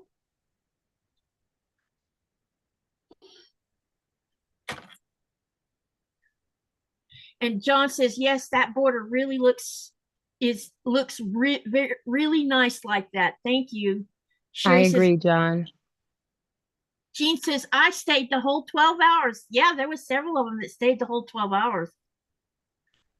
Y'all made my day staying the whole time.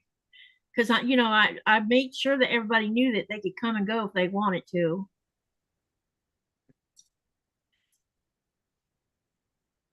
Because when I sent the email out about creators coming on and talk about their channel, someone wrote back, you want us to stay the whole 12 hours? And I went back and read my email, and I'm like, but my email didn't say that. It said open door. People don't read. So I know. That's why I'm like, okay, someone didn't read what I said. So I would never ask someone to stay 12. If you want to stay 12, that's fine by me. But I figured if I left it like an open door where they could come and go watch other lives and come back, that's doable. All right, it is done. Can't wait to see what it looks like. See here. How many quilt tops do you think you have finished right now? Not finished quilts, just the tops. I don't know, Katie. I think mine's starting to add up too. I think last time I checked, I had 16, but now I think I have more than that. I don't think I have more than you. And if I do what I plan on doing, there's going to be, I finished quilting one of last year's quilt tops. And I'm planning on quilting this Magnolia. But I also pulled out some more unfinished quilt tops that I think there's smaller ones. I'm definitely thinking about doing them too. So maybe I can have 5 or 6 finished quilts by the end of the year by at least quilting the smaller ones, and the big ones, have to go somewhere else. I'm gonna send them to someone to quilt. Yeah. I Hello, need to hello. count them up. I do need to count them up. Yeah, I need to list them in a notebook too, because I haven't done that. Hey, Sean. Hey, John. I haven't answered your email yet, but I'm going to. And to answer your question, yes. But I'll get back to you so we can have a conversation.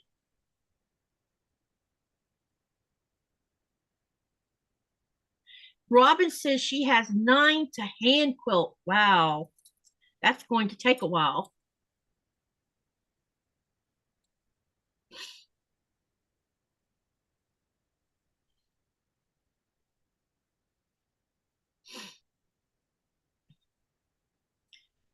So Sherry says that means you're getting them done. Yep. Well, I went into the craft room sometime about 3 or 4 days ago to get something, and then I had several quilt tops laying there, and I took them outside and dealt with that problem, and then I brought them back in, and I'm like, some of these are small ones, and I might as well quilt them and get them done. And if I can get the smaller ones done, then I'll have accomplished a little bit more finished quilts.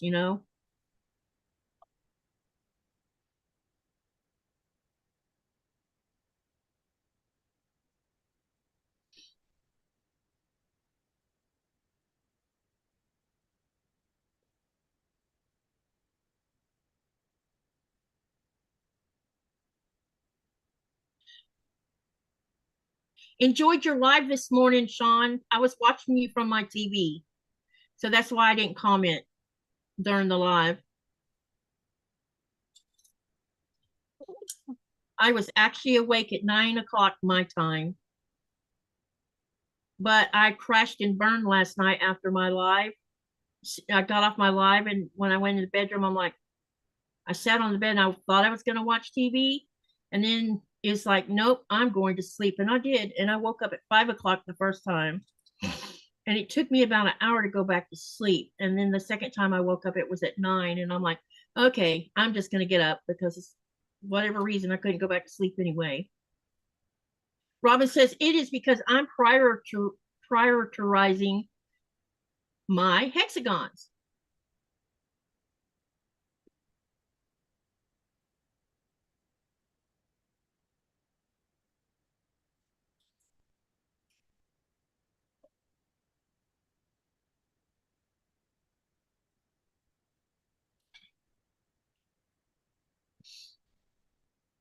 Oh, I got almost all of these pinned for sewing.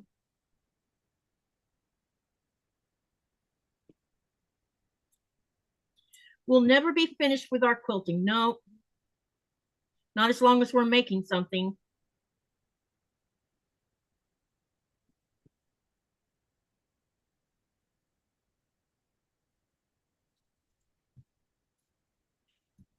Andrea, are you still here?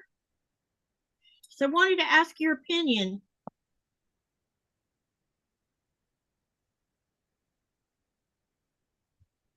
Well, actually, I can ask all of y'all's opinion in a minute.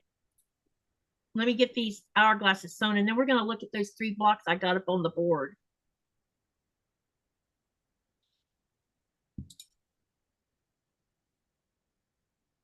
Okay, now we got that pinned. I lied. I have 21. 21? That's not Yep. lying. You just didn't know. So you're going to show I got us your... 21. Yeah, That's I will not- show you guys. That's not bad, I don't think. One of them is partially quilted. So let's see. After she shows the quilt, Andrea, I want to talk about those blocks. Oh, so it's got yellow, black, and gray in it. And white. That looks great. Wow. That is an interesting quilt, too. I know It is. my youngest daughter would love that one. And it's a $2 pattern. Wow. Very cool. Yeah, I knew this is one of the quilts I've been wanting to make for a while. And I knew I wanted to make it with this fabric. I actually cut the fabric out like a year and a half ago. So I actually cut everything and then put it in a box with the pattern. And I was like, you know, one day I will put it together and it's ready to go. Yep. Okay, so let's talk about the channel sew. I'm going to take this camera back down again. Oh. Let me spotlight. Uh-oh. No, you're still here. I'm going to spotlight this camera because we're going to talk about these blocks. Okay. Can everybody see this good enough? I know I can. Okay, can you see how I turned each block? Do y'all like how I flipped them? What's your opinion about that? And if you don't know what I'm talking about, hang on, I'll point at what I'm talking about. What did I do with my magnet stick? Yeah, what did I do with it?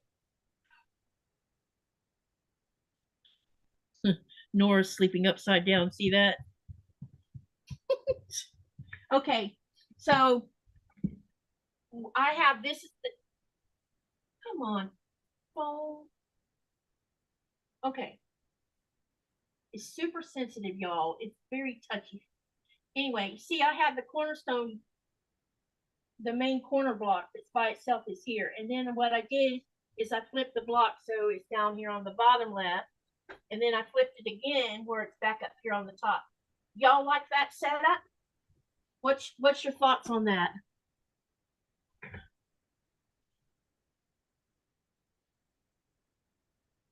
I like that. It isn't making the small parts like an outer border. Yeah, I'm going to definitely put you see how I haven't sewn them on here yet.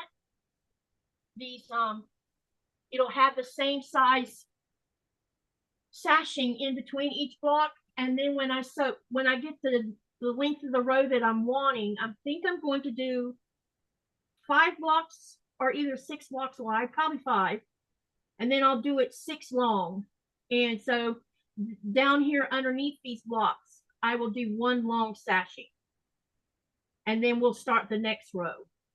Now, those of you who are doing these blocks, you might want to do it. You can do it this way, the way I'm showing you, or you can get creative and do it however you want to do it. And then on the outside up here, when I get all of them sewn together, I'll put a border all the way around the entire quilt after I get all of it done. But when will we be finishing it? I don't know. I'm going to say if we finish it by December, that would probably be great. That because this was one of these where we were going to take our time doing it, so I'm not rushing it. But I know I need to put more work into it than I have. But I've had all these other projects going on at the same time. But I definitely thinking I would like to finish this one maybe by December, the latter part of December or something. And those of you who are doing it, I know Sherry, you're doing it, right? And I know Andrea's doing. Andrea, are you in a hurry to finish yours? Because I didn't want to rush through it. I want to keep on doing what I'm doing because there's a lot of blocks in this stuff. So it's taking time to do it. What do you think, Chaunda? I think it looks good. I like the layout. Me too. I think it's interesting. And you're going to have a secondary pattern with the sashing strips. Yep, definitely. And at least with having the sashing the way I do, it breaks up the, it doesn't break down the scrappiness of it, but it does break it apart enough that it doesn't look like chaos. Yeah.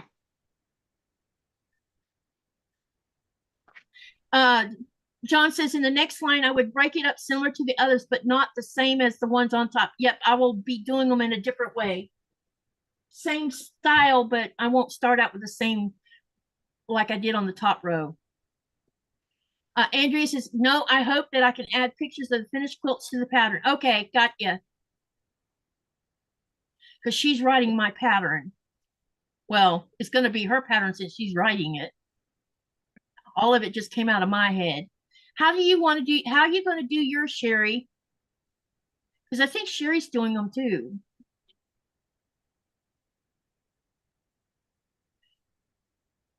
Did you see that 1,000 block I did last night, Chaunda? I did not. You should see it. Oh my gosh. Oh, yeah, we had company last night, so I didn't get to watch anything. Let me show it to you.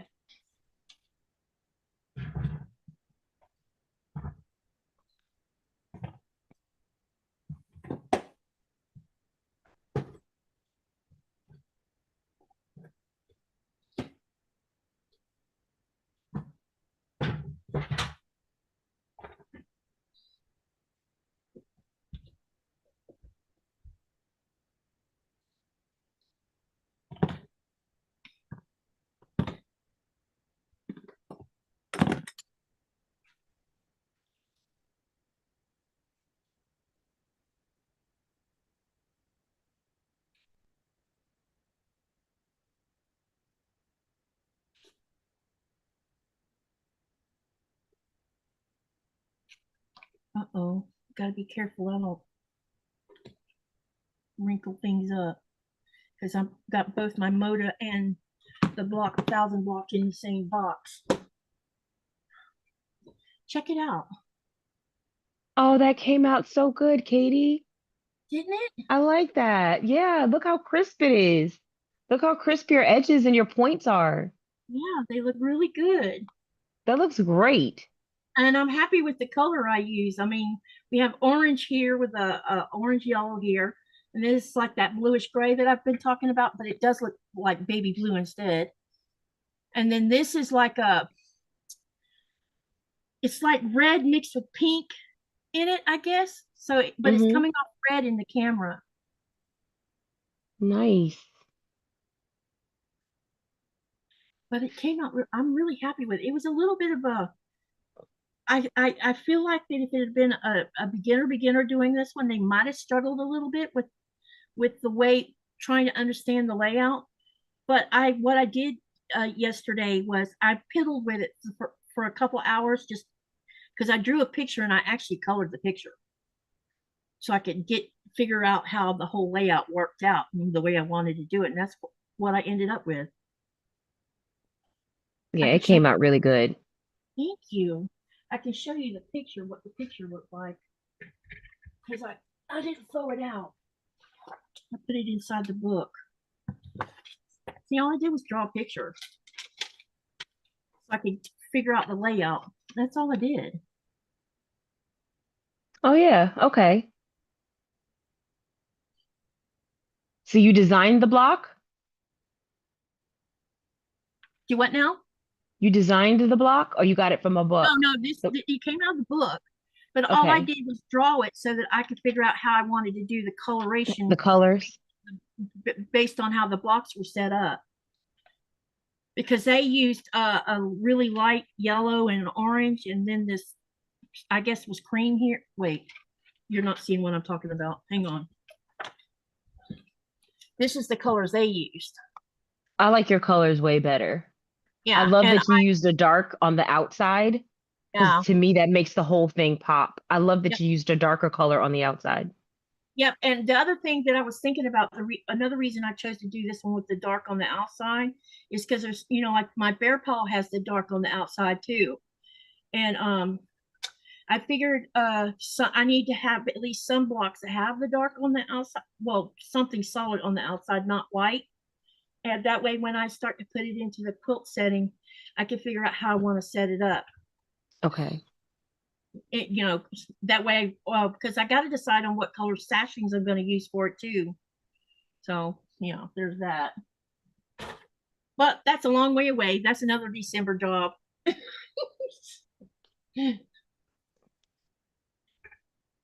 Um, Andrea says, I am doing a king size quilt as you go, so I will have sashing strips between each block. Oh, cool.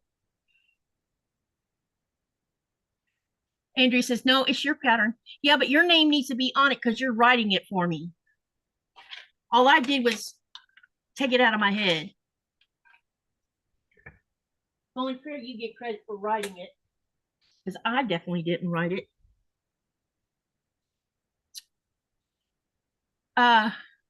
Wait a minute. She says, I think it looks nice. My design software will not let me picture it that way, but I will write it so that the sewist has a choice to the orientation. Okay. Yeah, because I that was part of what I was talking about. I wanted people to have their own design choice of how they wanted these blocks to be set up as well. Hey, Sherry, on your Magnolia quilt, unless you've already done it, did you share it over on my Facebook group? Because I saw you posted it on Discord.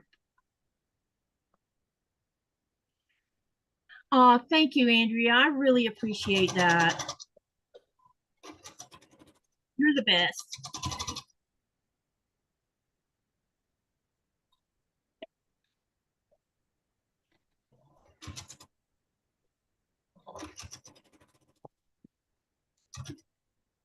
Okay, so now let's think about what we're going to use for backing, shall we? Do you have any grays or anything that would go with that?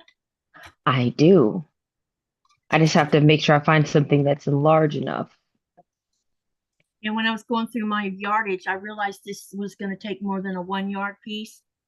And I'm like, okay, that means I have to go look at the stuff I have that I have like 3 yards of, which isn't very much.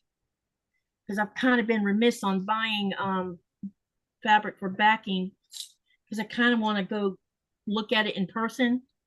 Yeah. Might be stuck with having to buy backing online instead because I need backing for my Tula Pink one, but I already know what I'm going to buy for that as long as Spec Photoshop's not out of it. But for my for the modern, the one that Andrea designed that I did testing for, because Sherry, I'm going to pay Sherry to quilt that one for me, and so I need a backing for that one too. And well, she's getting paid for both of them, but I was just saying, one of them's not in a hurry, and the other one is. I have to have the other one, my end of it, finished by August, into August. Okay. And then I'm going to send it to Sherry to quilt, and then she's going to send it to Teresa. Teresa's going to bind it for me instead of since, because I originally was just going to have Sherry send me the Tula one back to me so I can bind it. But then Teresa made the suggestion, why send it back when she can just send it to me and I'll bind it for you. So I'm like, There okay, you go. all she has to do is send it to California because that's where it's going. I just need someone to take a really good picture of it once it's quilted.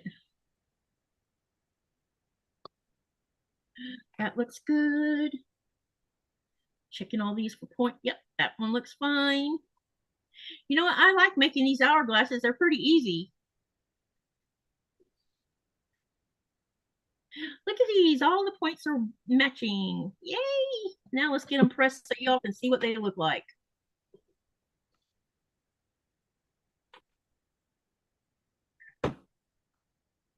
Andrea says, I have not had anything to eat today and I need to take my meds, so I am going to go grab something to eat. I'll be right back. I am just going to grab some yolk.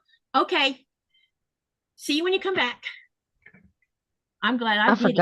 I forgot I bought a blanket to use as my backing for this. Oh, you're thinking about using a blanket on the back? Yeah. What kind I of blanket? do it all the time. A fleece one. Oh, a fleece one. That's a good idea.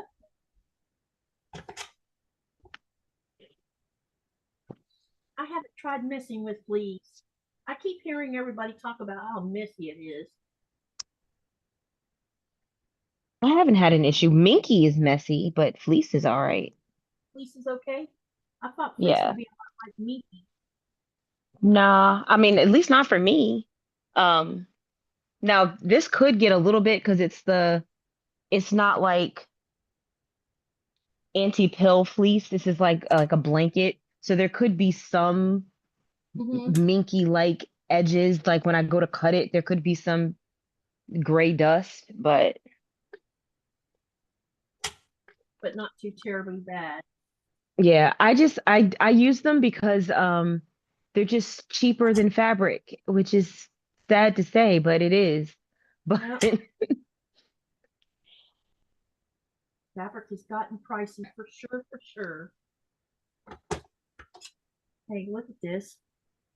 It's so hot though. Oh my gosh. Look. Isn't that cute? oh, they're cute. That's cute, Katie. Thank you. This one's flowers with polka dots. They're coming out really good. Yeah, they are.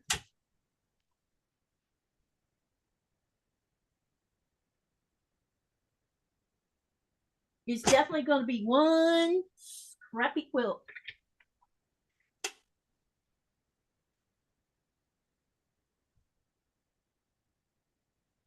Yeah, I got this blanket first. It was sale for $16. 16? Is that what you said? Yeah, 16. That's not bad. That's probably way cheaper than yardage for sure.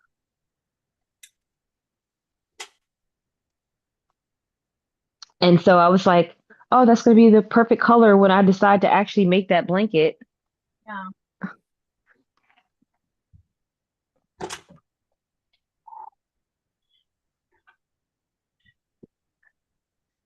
Why did that do that? That looks weird right there. What the heck? That was interesting. Okay, I'll get this seam open and then I can press them one more time and then we can start working on another block setup.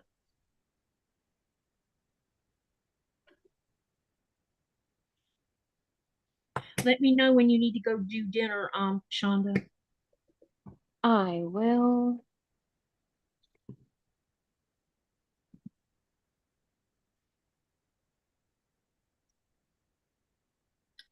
You know, this is the second time you got a quilt finished on a live with me. I know. You've been on a roll. I know. Now if I could only get them finished, like finished. Well, that makes two of us. I hadn't wanted to count how many flimsies I had.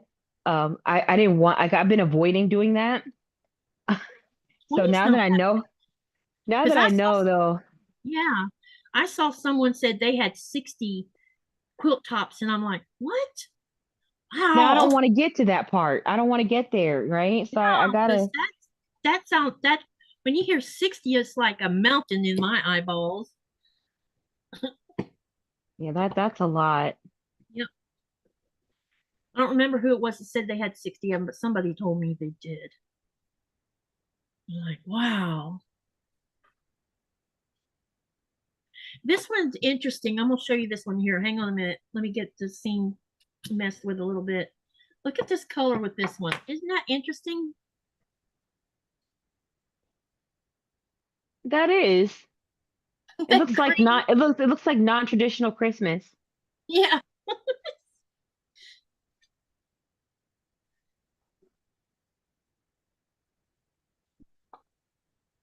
That green and pink kind of just like blends into each other.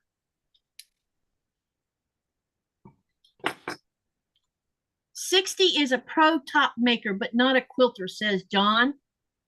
Lisette says it's fun. Yes, it is. Robin says have to go pick up a truck. Have a wonderful evening. Have a good evening, Robin, and thank you for hanging out with me. Bye, Robin.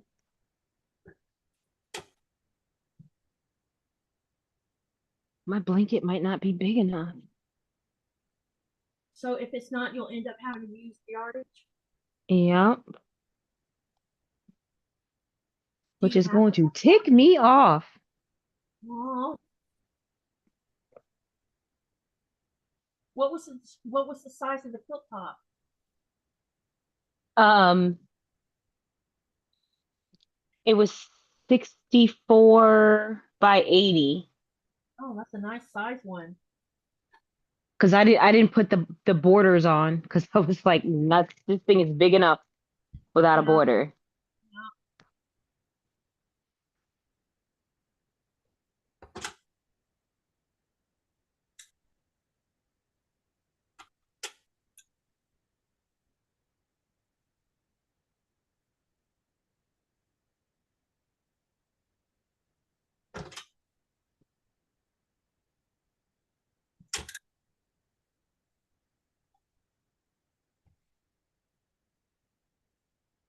I mean, I knew I was cutting it close with the size blanket I got, but the blanket is just not the size it's supposed to be. Yeah. Golly, that's hot. Now the iron is actually working. Earlier it wasn't working at all. Now it is. All right, now I'm going to cut me some shorts. Well, first I need to pick out what I want to use for cornerstone or whatever you call that. Well, ain't that about a sucker? Yep. Golly. Candace says she has 13 flimsies. That's not bad. That's not bad. No, it's not because I have 16. Well, going to be 17 soon. Yeah.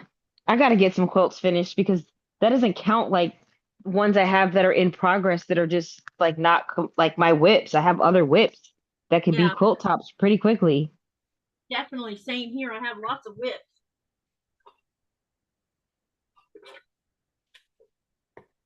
I don't even want to think about how many whips I might have. I'm gonna make this work. This is gonna work. It's gonna work. I'm gonna base this thing tomorrow, and I'm gonna start the quilting tomorrow. I'm gonna get this thing done. Actually, I'm gonna get it done because I want to use it. I badly want to use it.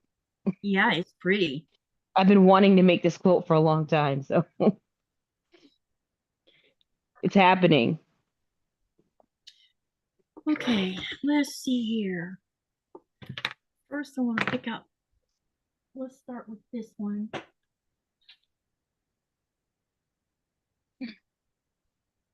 Hold this up. All right. Which way? Let's put it like this, I think. Okay.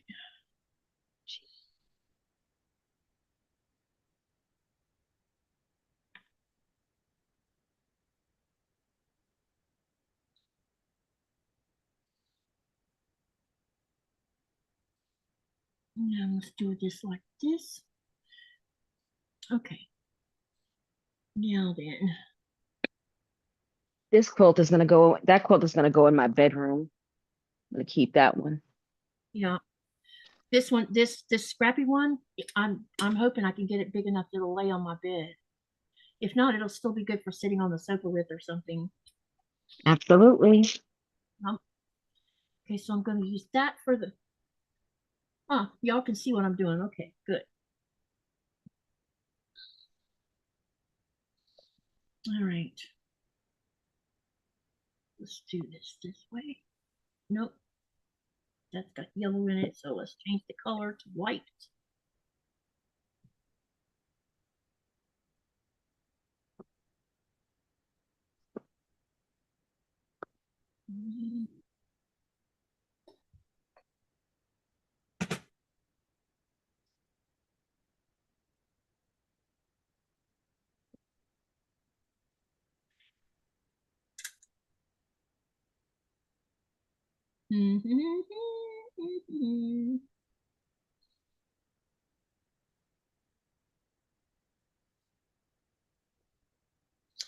Okay. Oh, can't use 4 patches, darn it. Why do I have 4 patches in my hand? We're not after 4 patches here, we're after hourglasses. I have a feeling I'm going to need to make some more hourglass ones.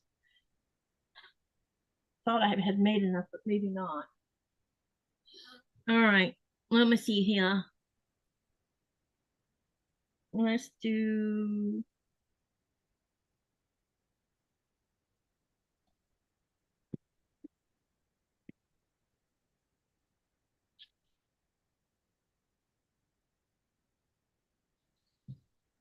Hmm.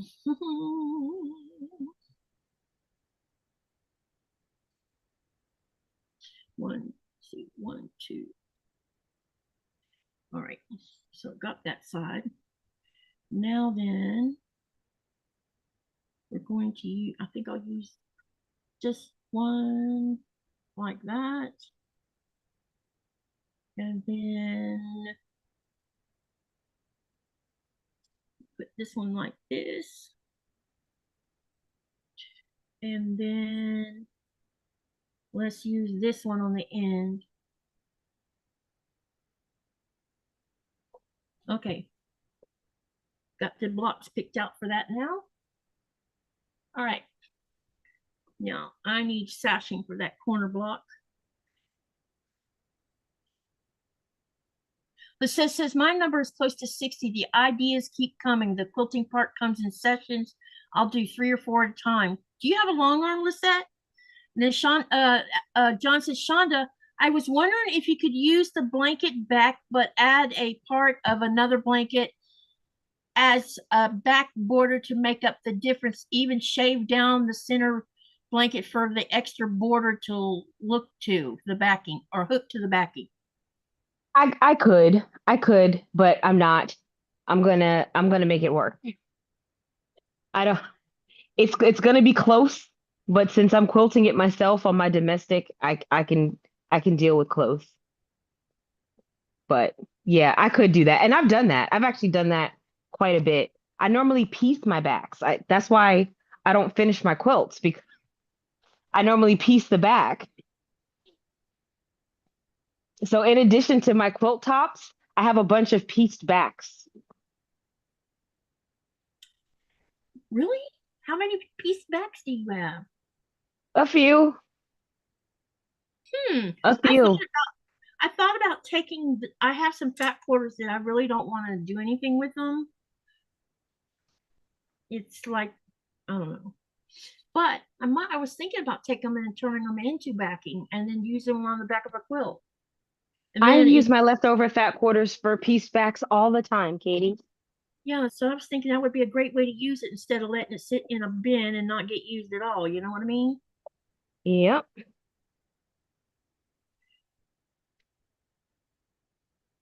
At least I think that makes better sense to me than leaving it sitting in there doing nothing.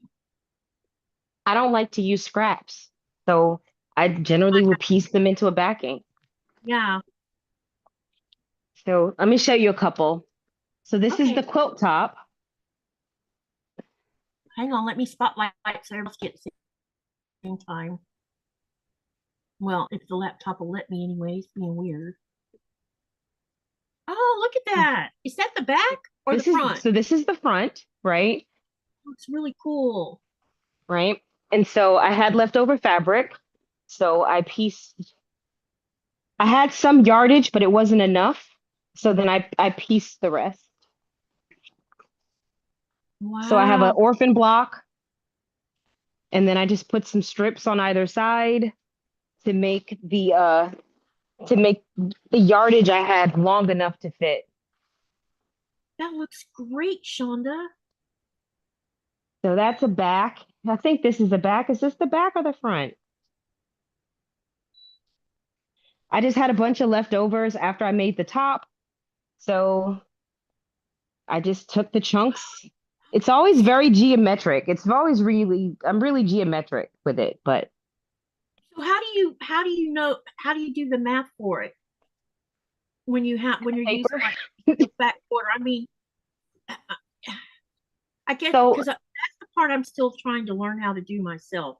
Is the math part, if that makes so sense. is you never know because every quilt is going to be different, right? So I'll look to say, okay, how big does this need to be? And I personally like my stuff to be very even. So I don't Yeah. like to have different sizes, right? Like everything Mhm. has to be equal in the same size because that's how my brain works. So Okay. basically I'll cut everything down to like the same width or not Okay. not the same width, but I'll cut everything down so that it's even on both sides. And Okay. then I'll look to see what do I have, right? Because how I cut them is going to depend on what I have. And Mhm. I never know what I'm going to have. So once I figure out what I have, it's like, okay, how can I put these pieces together in a way that is going to work for me? But it's hard to explain it. I think I did a video about it once, kind of like I was actually doing a quilt and I just Mhm. kind of talked through how like what my brain was thinking when I was making them Yeah. because it's nearly impossible because the math is going to depend on the fabric you have Yeah. because you're going to have different size pieces. And Okay. sometimes I'll sew pieces together. Like if I don't have a big piece, I might have smaller pieces and I might sew it together. But I have a lot of piece backs. Yeah. I thought about doing. I even thought, I have two blocks left. Actually, I have two blocks left over from my Magnolia, but then I had two test blocks that I also did. And I had thought about putting them on the back of my Magnolia since there's, the pattern itself. And then use maybe build the yardage around it.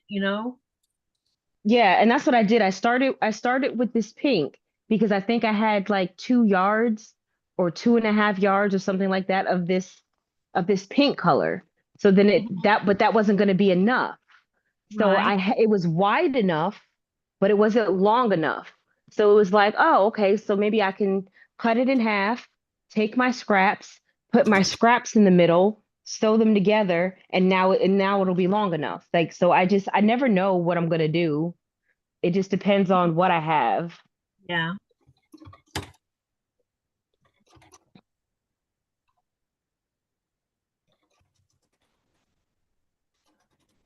That makes total sense. Oh no, there's another quilt over there. I missed that one. Make that 22. Hey, it's still not bad. Like I said.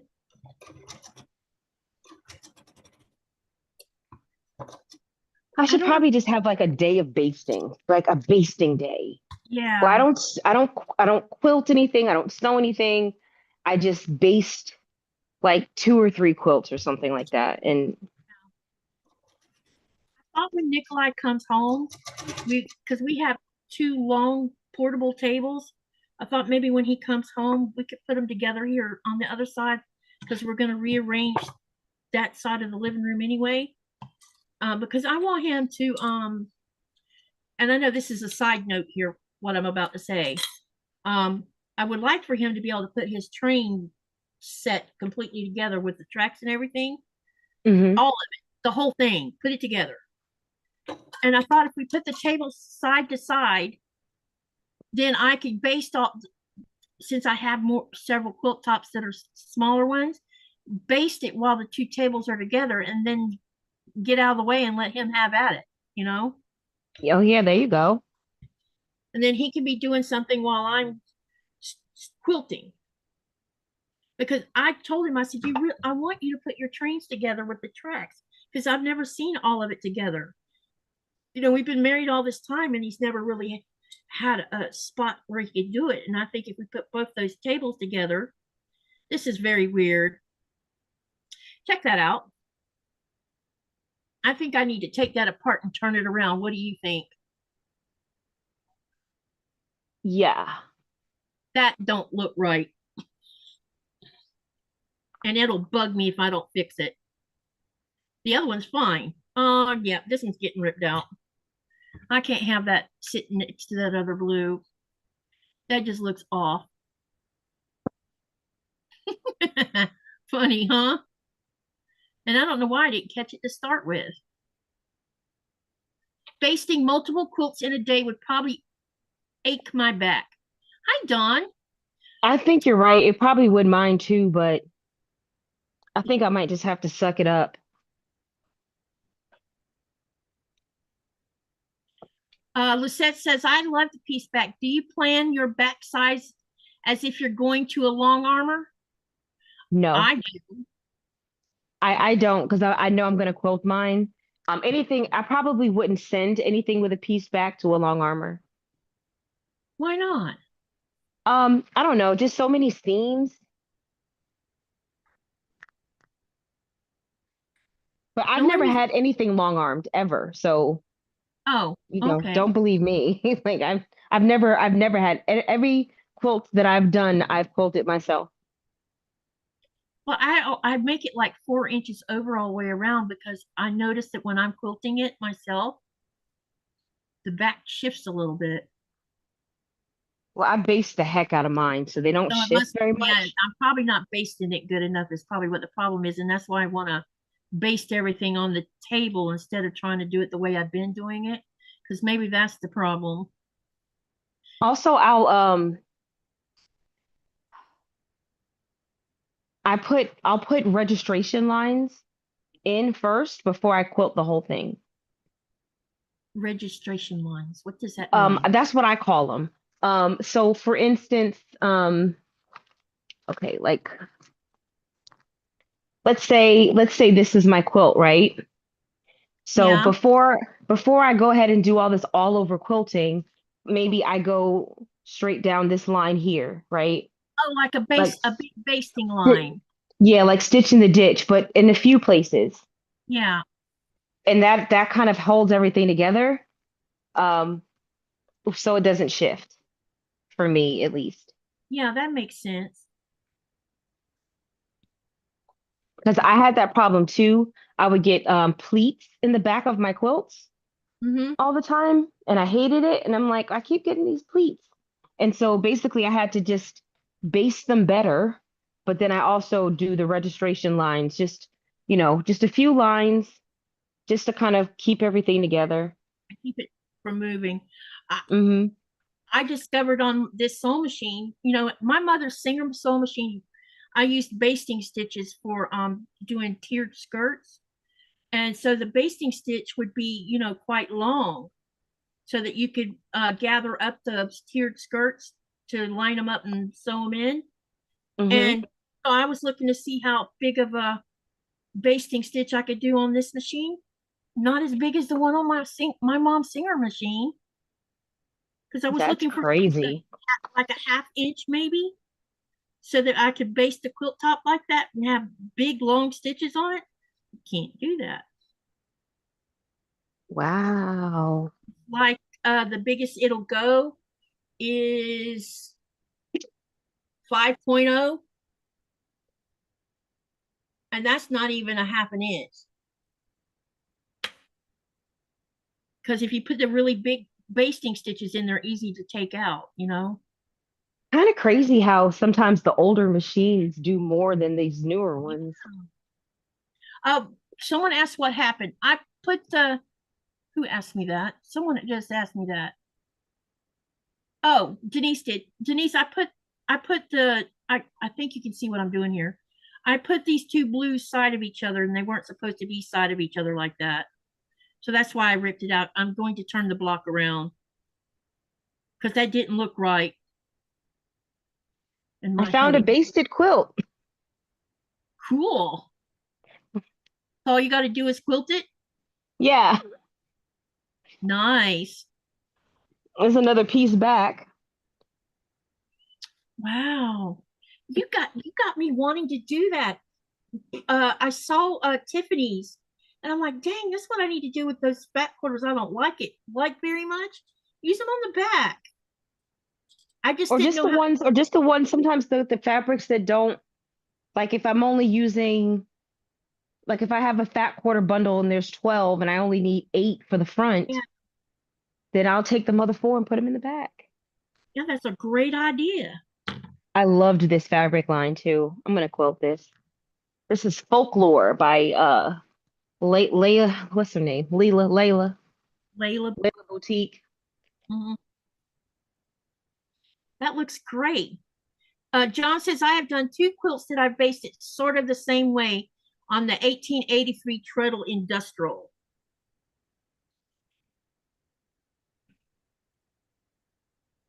John, do you have uh a Facebook page or a Instagram page by any chance? Because I took pictures of the industrial machines inside the tannery, and I think you would find them to be interesting.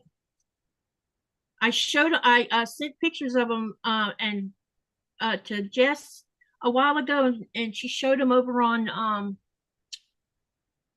Williams live one night, but I don't know that you were there when they did it because it wasn't.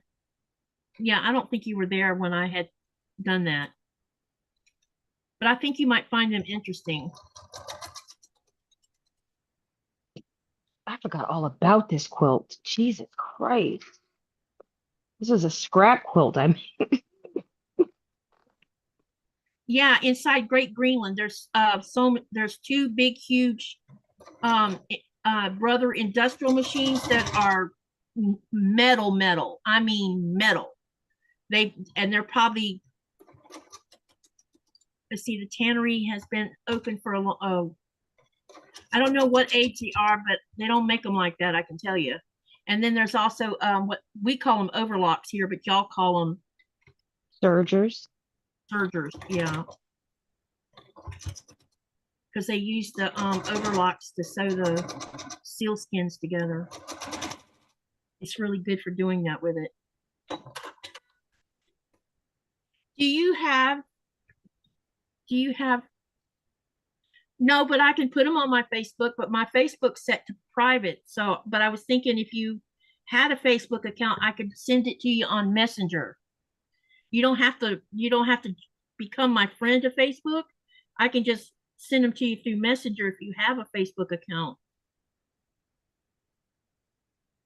Or you know what? I could put them over on my Greenland Quilter Facebook But I page. say put them on your community tab. Yeah, or on my or put them on my community tab. Yeah, that would work. I'll put them up later tonight. I gotta find them on my phone. Hang on, I gotta go press these. There's too many seams coming together in one spot.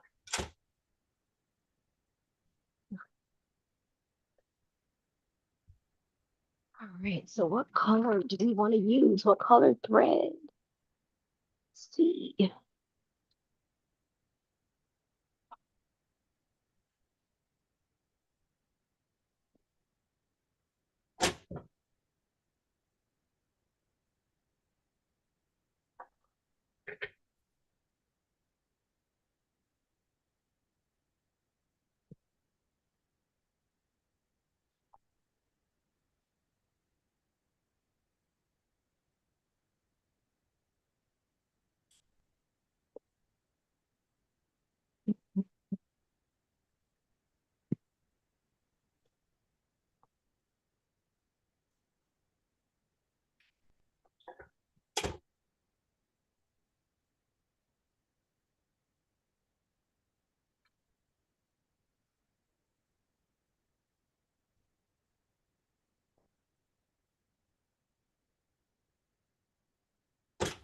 Okay, now then, we're gonna need to turn this block around like that. I guess I'll just do white. Is that what you're gonna decide on? Or you could use a do you have Dove? Thread? Yeah. Probably. I'm sure. Maybe. I don't know. 2600 or right, yeah, I think. Oh, of course, this one doesn't have it on it anymore. Hang on a minute. Let me pick up this one because I think it's 2600. Yeah, Yeah, I have 2600 is 2600. gray. Yeah, that would work too because then you know, if you don't want to use white. I think I might go with this 2021. Okay. I don't know. Or maybe I'll just use a color. Maybe I'll just use a blue. Bring the blue out. Yeah, I'm gonna go for the blue. Denise says, will you show the front of the quilt, please, ma'am? Me or Katie? Talking to you, Chaunda. Sure.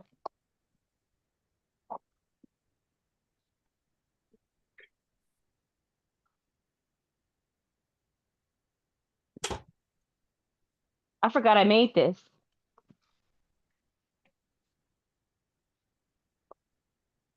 That's pretty. Wow, you did scrappies. Yep. I was on quiltingaday.com and they had selvages, Moda, I think it was like Moda selvages or like a Moda scrap pack or something. And it happened to be folklore, and I was so happy to get it because I love the line. So then I had a layer cake or like a junior layer cake of the same line. So I used the junior layer cake on the back to make the backing, and then I used the scraps from the scrap pack on the front. And then I used some of the layer cakes to make a border. But this is years. This is from like 3-4 years ago. That's awesome.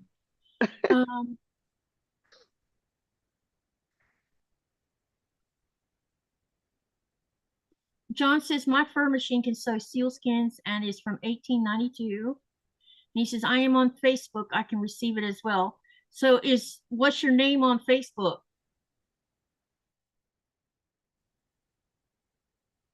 And then Andrew said, yeah, I did. It got shown on, I don't know if I shared them in the Facebook group or not. I'll have to go look. I might have.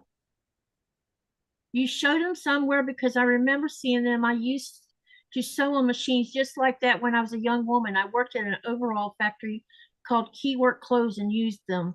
Yeah, these are very heavy duty. This is not going to make me happy.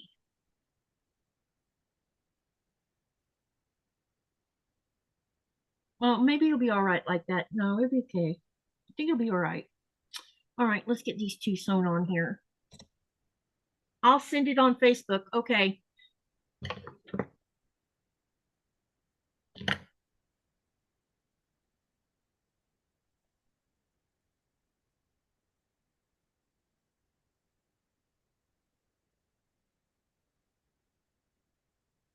We'll get these three sewn together and then I can start working on the sashing on this. This block is pretty, Chaunda. This one, this dyeing patch one right here. Yeah, I like that block. That's my favorite one. Yeah, I wish I had. I realized that I haven't been using a lot of yellow. I need to put more yellow if I can find more charm squares that have yellow in them. It might be good to add some more yellow because I do have a lot of red and pink in it. It just looks very cheerful, Yeah, that it's block. very happy. Makes me happy looking at it. And you know, it's kind of bringing back memories of my grandma's quilts with all this color in them because those two smaller quilts that I had that I'm not sure if I still have or not, they were pieced and they were all colorful like this.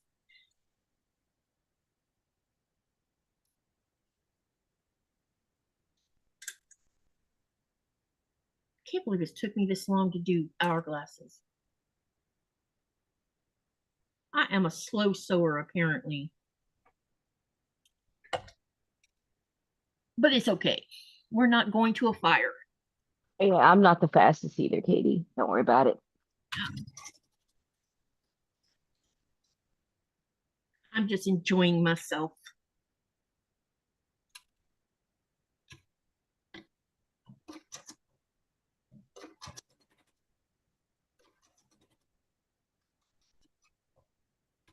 I think my machine's being a little weird today. Must be time for me to clean it. No, I'll do the gray. I'll go with the You gray. do the gray? Yeah. All right, now let's get this one sewn on here.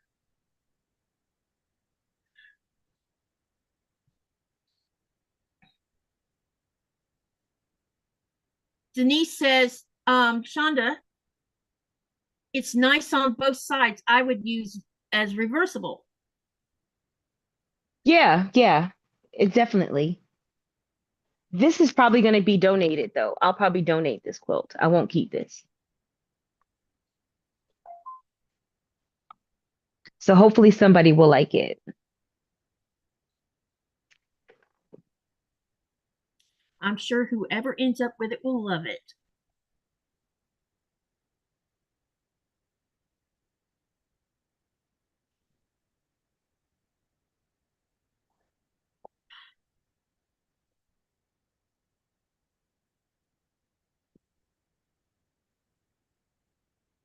Every year I say I'm going to find, a long armor in my area and get a couple of quilts finished.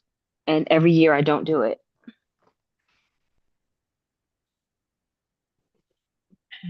Andrea says, I missed your quilt show, Chaunda. My husband was leaving to go to the store, so I needed to give him a list. Bunnies needed feeding. I will watch the replay of what I missed. Yeah, this was a fun one. I use paper with this one. I use the Missouri Star 10-inch square paper, I believe. Nice. Or some kind of paper. But it was paper. It was paper pieced. You don't remember the name of the pattern? I didn't use one. Oh, okay, got you. You just used the paper. Yeah, I just used the paper to make the blocks and then set them how I wanted them. See, you made it your own. Yeah. Man, there is some thick seams right here where I'm attaching them.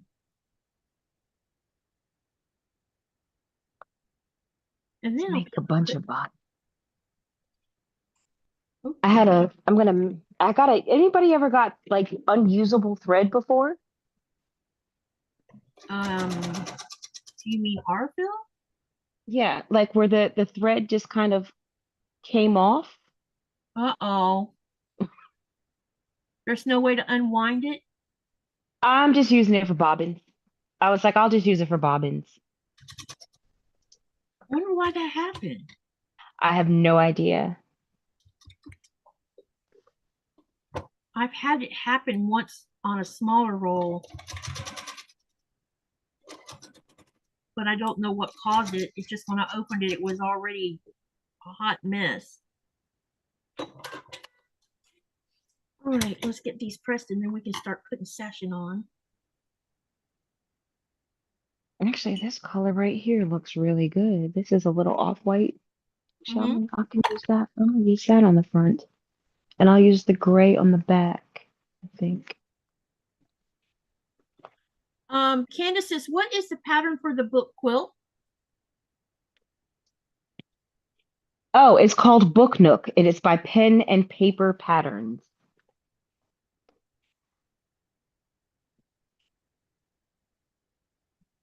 Did something happen, Denise, to Laura or her husband? Which she's think praying for you and hope you are out of the hospital fully recovered. Who had surgery, Laura or her husband?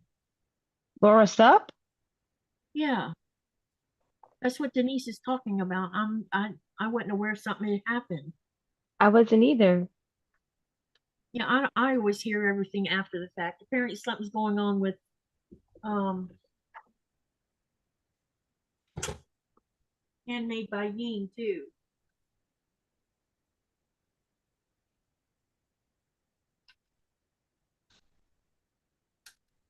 I hadn't heard. The last post I saw, I think, was about her granddaughter who was doing better. Yeah, I heard about I guess she had a seizure or something. That's all I knew about. I only know that based on something someone said. But then somebody said Joe was in the hospital too, and I didn't know about that either.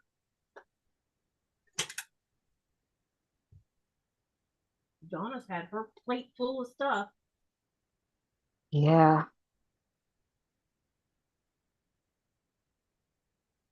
Sometimes the hits just keep on coming. Hard to catch a break when things are going on like that.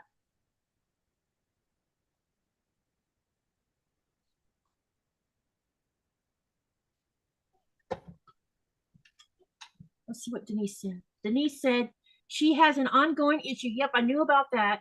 Her husband said she couldn't even drink water. Yes. Oh no. Couldn't drink water yesterday and was in the hospital. Uh-oh, that doesn't sound good at all. Hey, Shirley. And Shirley says it's 68 degrees and sunny today in Alaska.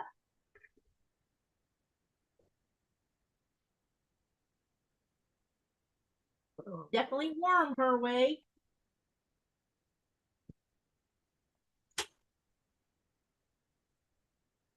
And Laura's been having a really rough time of it. She really has. I didn't know she was having issues. Well, I knew they were still trying to get to the bottom of the one that's going on now, but I didn't know that she ended up in the hospital. Hopefully she'll be all right. I hope so. I'll say a prayer. Yep. Send lots of good thoughts that way.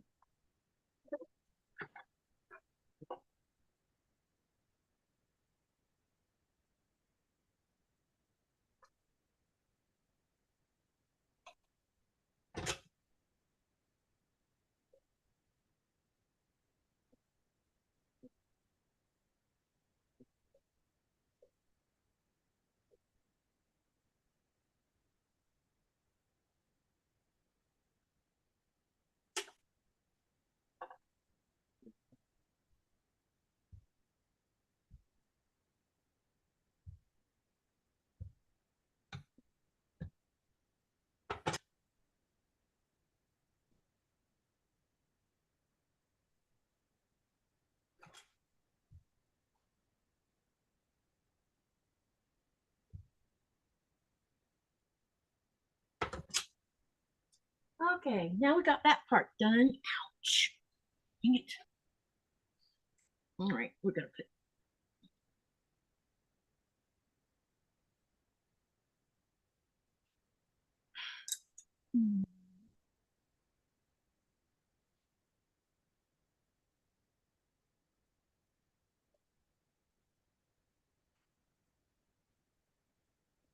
All right. Now then, I'm going to have to set this one block aside for a minute so that I can cut some sashings. Because first I gotta do 2 sashings around this block right here first.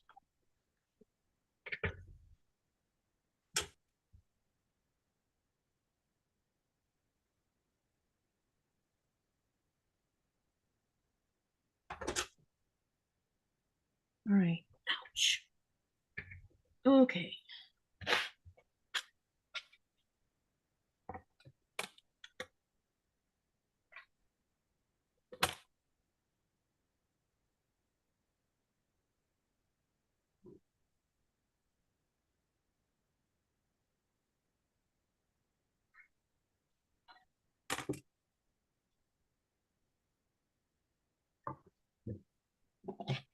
Katie, I saw the Brother Walking Foot and the bonus fur machine, but both are really good machines still. Cool.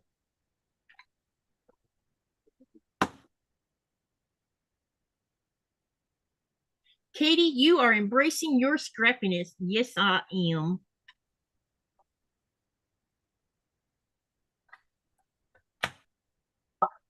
Definitely going to be a very scrappy quilt.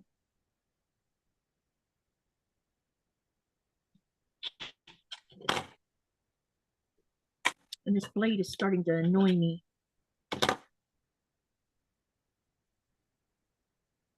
John says, I sent the ones I'm talking about. Tell Nikolai I am not selling them. Oh, hang on. I'll go and approve it. It's the bot that is doing its job, because we had to do that because somebody was posting t-shirts on our group. What? Yeah, the rule says no selling of blah, blah, blah. It's one of the rules. And it also says something about you cannot use it for self-promoting of selling something you want to sell. Because, if someone clicks on one of them links, how do I know it's a safe link? So I want everybody to be safe. And they ignore the rule and post it anyway. Then you kick them out. So we've been kicking them out. And so we set the bot so that any new people, because what they're doing is they get kicked out, they come in and with a different name, and then they try again with posting the t-shirts. So we turned the bot on to catch that. And so now we have to approve almost everybody's post just about. But I haven't had any issues lately, so I might be able to turn it back off again. But it annoys me that I have to do that because, a rule is a rule. Time-consuming. Why can't you follow a rule, a simple rule? Don't post stupid t-shirts on there. Because I don't know if those links are legit or not. And I don't want one of my quilting friends to get ripped off.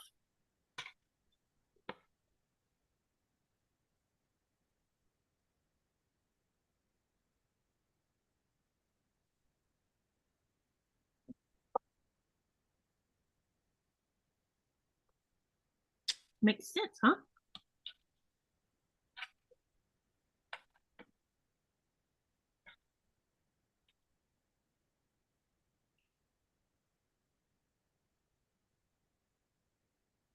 But what they're doing is they're putting t-shirts on there that are like has some quilting saying on it or whatever, and then sharing a link to go with it. Problem is we don't know if that's a safe link or not. Or if it's a legit website, there could be a scam, could be scammers. Exactly, and I'm not having any of somebody doing that on our little Facebook group, because the idea is for y'all to be able to feel safe. I don't know what in the world, reading this rule wrong. I know I wouldn't follow the link, but not everybody is paranoid like me when it comes to stuff like that. So best thing to do is not allow it to happen, and then no one gets ripped off. And even if it is legit, if it's like totally okay to not want people selling their own stuff on Yep. your page, like create your own, you know? Exactly. Because I definitely am not using it for selling stuff. And you've seen sometimes I post things about Greenland on it, and Nikolai posts things on there about Greenland, and you know, and that's okay. It's like if you shared a picture of flowers you took outside your front yard, I wouldn't stop that from happening. Right. I just don't want links put in there that neither one of us knows is safe.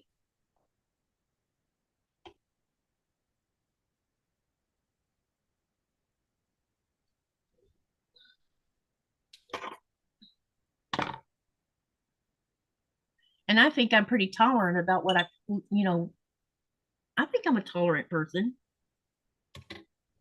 Yeah, of course. It's not a, like, how can you say yes to rules and then ignore the rule?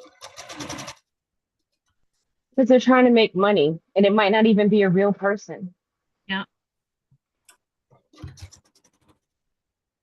So I added a new question to the bot, and I asked it, and I know that I've said, I think the question is, it's either what year did I get married in, or is when did I start my channel? It's one of those questions. I don't remember which one I put in it. And I'm like, I sure hope whoever tries to join knows the answer to that, because the bot might not let them in if they don't know the answer. Because I couldn't think of a question that if it was a bot getting into the group, I couldn't think of a question I could ask that the bot, could bypass. You wouldn't be able to just get, yeah. Yeah. I couldn't figure out a good question. So I thought, well, Maybe what's your favorite quilt block? Yeah, I could do that. Or what's my favorite? Could say what's my favorite color. That's there, because everybody knows that. No, I know what's my favorite fabric. Everybody knows. Batiks. Mhm. Everybody knows they batik. I'm a batiki person, even though I'm sewing with cotton right now. Most everybody knows that I'm a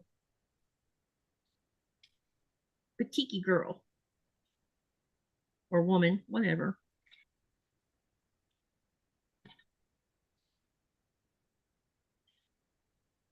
Someone said that sometimes bots can bypass the questions, and I thought that was a little alarming to hear that. Yeah, Like, it is. bypass the question. Well, if it's just standard questions you're asking, it's easy for that. But if you ask a question that's more personal, like what's my favorite fabric or when did I get married, the bot's unlikely to know the answer to that. Because the only way you would know the answer to it is me talking about it on my channel. Shirley, thank you so much. Oh, I appreciate that.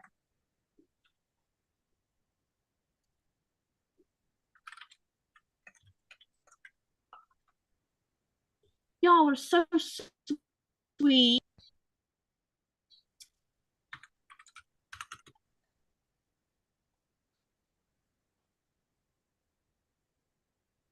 I appreciate that. You just made my day. And I just cut this wrong again. I am having trouble with my ruler today. Looks like. I hate that. Why? Darn it. Oh, I must have used the wrong side of the ruler. That must have been what I did. Oops. It's all right. I'll have an extra piece to use somewhere else.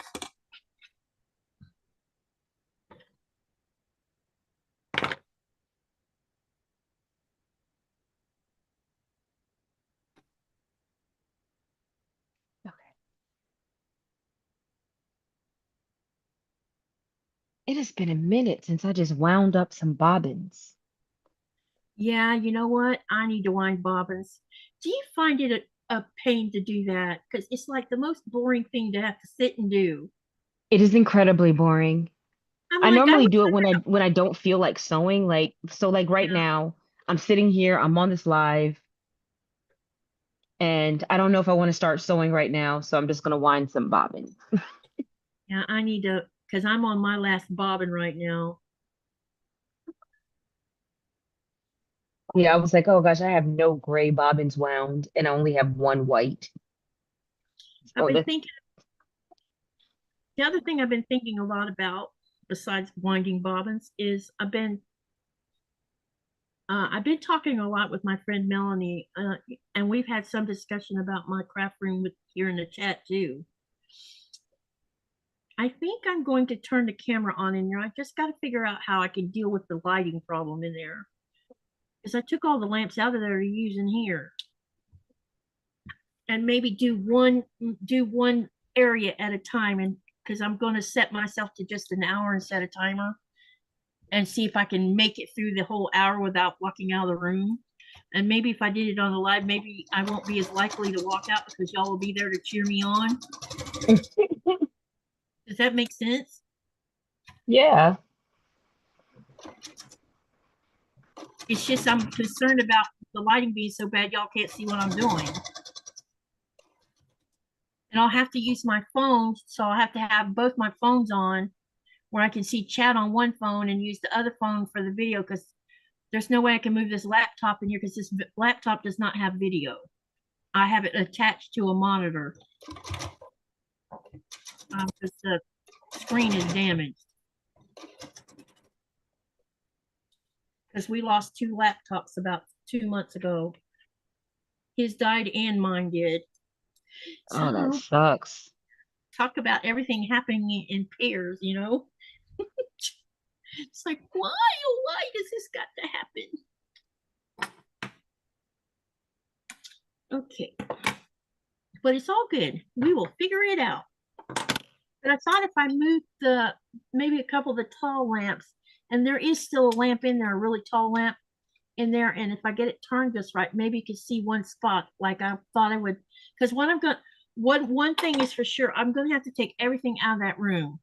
So I figured if I clean and box it and put it in the cold room and just do, spend an hour just doing one area and do that, move it, and everything else that's got to go in the trash, it goes to the trash. And then the next time spend another hour doing another section, because basically we got to get everything out of there so we can move the big cutting table to get rid of the carpet that's up underneath it, because there's no way I can get the glass out of that carpet. Okay. So it's going to be a big production period, and it's going to be stressing me out because the idea of it just freaks me out. Only because it looks like a mountain of mess right now.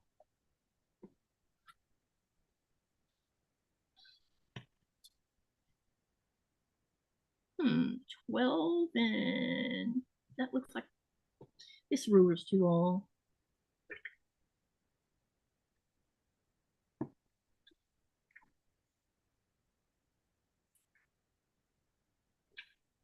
Let me see if this one will work.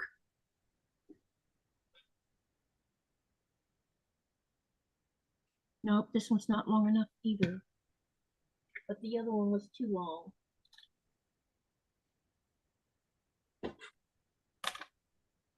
Let's use my 12-inch ruler. It's funny, I've been finding my rulers though. When I've been going in there a little bit, I finally found this one. I knew I had one of these, but I couldn't find it.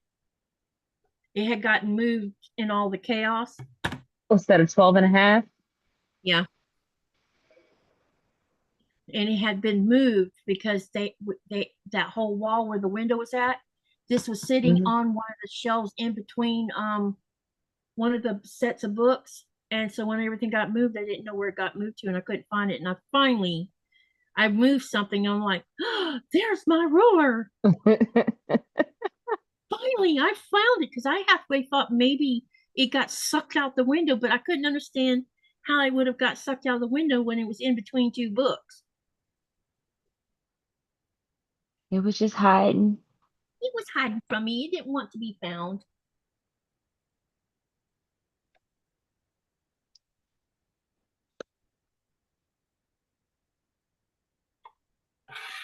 Y'all are very quiet now in the chat. No one's talking.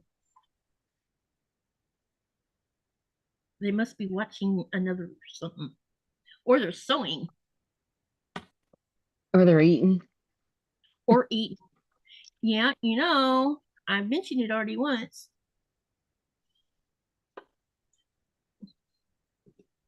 How's your husband doing?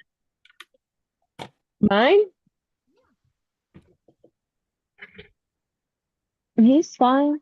He went to a concert. His some of his coworkers, they had an extra concert ticket and asked him if he wanted to go. And I was like, go ahead, because I ain't got no time for you tonight anyway. I'm gonna be on a live. That's hilarious. So what kind of concert did he go to? One I did not want to go to. So you don't know who any of these people are, but that'd be Wiz Khalifa and Sean Kingston and somebody else I can't remember. Yeah, I haven't heard of him. I would have been shocked if you had.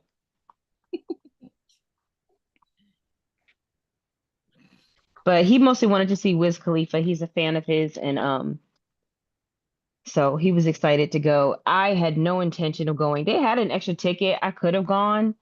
But even if I didn't have the live, I wouldn't have did it because it's hot. Like it's an outdoor venue.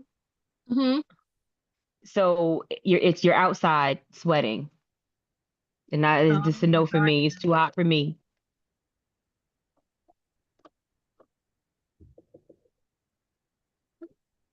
I'm not gonna sit and die in the heat for some music that's not really my thing. But I normally like live music, even if like it's not my style of music or I don't really like the artist. I just like live music in general. So even if I don't like an artist, I'll still go see them live. Even if Yeah. I would never listen to their music in the car, I'll still go see them live. But You know, I've I never wasn't been. doing it in the heat.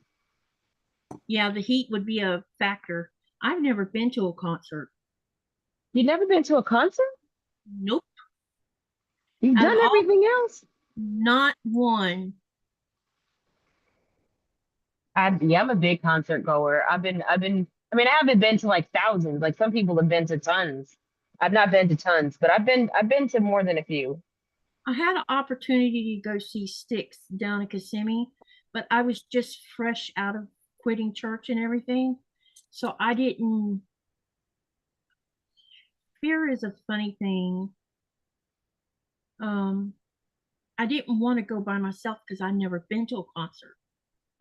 And I couldn't find, and I didn't know anyone that was interested in going to a Styx concert. So I ended up and didn't go. And then after that, there was never an opportunity for me to go to a concert. Because I guess I didn't have friends that went to concerts, I guess that's what it was. And I didn't, then there was this thing about I didn't want to go by myself kind of thing because I didn't know what to expect. You know, I get it. I do. I get that. I get that. I guess the best way to explain this is despite the stuff that's been done to me, I lived a sheltered life outside of that bad stuff. So getting out in the middle of an arena full of people was scary to me, if that makes sense. It does. It makes a lot of sense. Because, My I don't know what to expect, don't know, what kind of people are there or, is it danger? And I was a young woman and single and, all these things. the Stupid. first concert I ever went to, I won the tickets on the radio. Oh, that's cool. And I won 2 tickets to see, I believe it was a New Edition, Bobby Brown, and Belle Biv DeVoe, right? Really, really excited. Madison Square Garden, I had 2 tickets. Now, this is how different things are. My mom dropped me and my friend off in front of Madison Square Garden, watched us enter the building, and then she hung around in the city while we went to the concert. We have no cell phones. Wow. She just waited till it was over with and come back and got you? Yep. But that's how we did things. That like that's how we did things back then. It's like, okay, such and such time, you need to meet me right here. Okay, Yeah, mom. yeah, because you're a girl, and so when I was down at Kissimmee, one of the things I got told why was, because I had moved to, in order for me to quit the church, where I could just totally cold turkey myself from it, I moved down there because my manager got transferred to clean up another restaurant. And when I asked if I could come, she said, "You can come, but you have 1 week to get your butt down there." And so I got my butt down there. And one of the first lectures, she gave me this long little lecture. She says, "Okay, we're going to talk a bit because you are too innocent." And she says, "Stay off Orange Blossom Trail. You don't go down Orange Blossom Trail ever unless you're with someone, and it needs to be a guy." I'm like, okay. And so I asked her why, and when she gave me the answer, I'm like, oh. And she says, if you're planning on going somewhere where by yourself that has lots of people, you need to, let me know so I can keep an eye on you, kind of thing. She wasn't bossing me around. She was concerned about my safety. Yeah. Especially since you weren't used to it. Like I was outside. Like I Yeah. was outside as a kid. Like we were I took the train to the city. Me and my friends would take the train to the city. We would take the bus to other cities. Like we were outside. So it really was like when we went to that concert, I think I was 14. Mm-hmm. And so me and my friend, she was a girl, and we went to that concert and we weren't afraid. We weren't afraid to be in the city. We weren't afraid, like it was just normal because we were Yeah. just so used to being outside. One of the things, the first time I went to New York to meet Melanie and Michael, um, we went to Manhattan, and I had a camera with me the whole time I was there, and I kept setting my purse down on the sidewalk so I could take pictures. And Now you can't oh, do that now. You can't do that. you can't do that back then either. I got my butt chewed up and down by Michael. And I'm like, "What are you so upset?" He says, "You have no idea, do you?" I said, "Have no idea about what?" And he looks at Melanie. Melanie's, and it was all because I was that innocent about the rest of the world. I didn't know that laying your purse down on the sidewalk might get your purse stolen, and even Might. you get, you get mugged or something. Because I come from a town where you can leave the door unlocked. Nah, I did not. I grew up in a wealthy city but on a rough in a rough neighborhood. In a rough Yeah. neighborhood in a wealthy city. And so I was never worried because I grew up in that rough neighborhood. Everybody knew me. I knew everybody. So you might be rough for an outsider, but it wasn't rough for Yeah. me, So I was all over the place when I was a teenager. It was nothing to just hop on the bus. I lived in White Plains. It was nothing to hop on a bus and go to Yonkers or New Rochelle or the Bronx. It was nothing. Peekskill. It was nothing. I Now had I know, so much now freedom. now as an older woman, I know all these things, but back then I was, didn't. Like when I went to California with my kids to San Diego, and I stayed with some friends that were also friends with Michael and Melanie. And he took us to we went to Balboa Park was one of the places we went to. And there was a botanical gardens in there, and I was letting the kids kind of they were running or looking at everything but running around inside the botanical gardens. And I could hear them, but I couldn't see them a couple times. And I got chewed out for that. They're like, I think that's a bit much. this is not like your small town where you don't have to worry about someone snatching your kid. And I'm like, oh my gosh. This might be a hot take,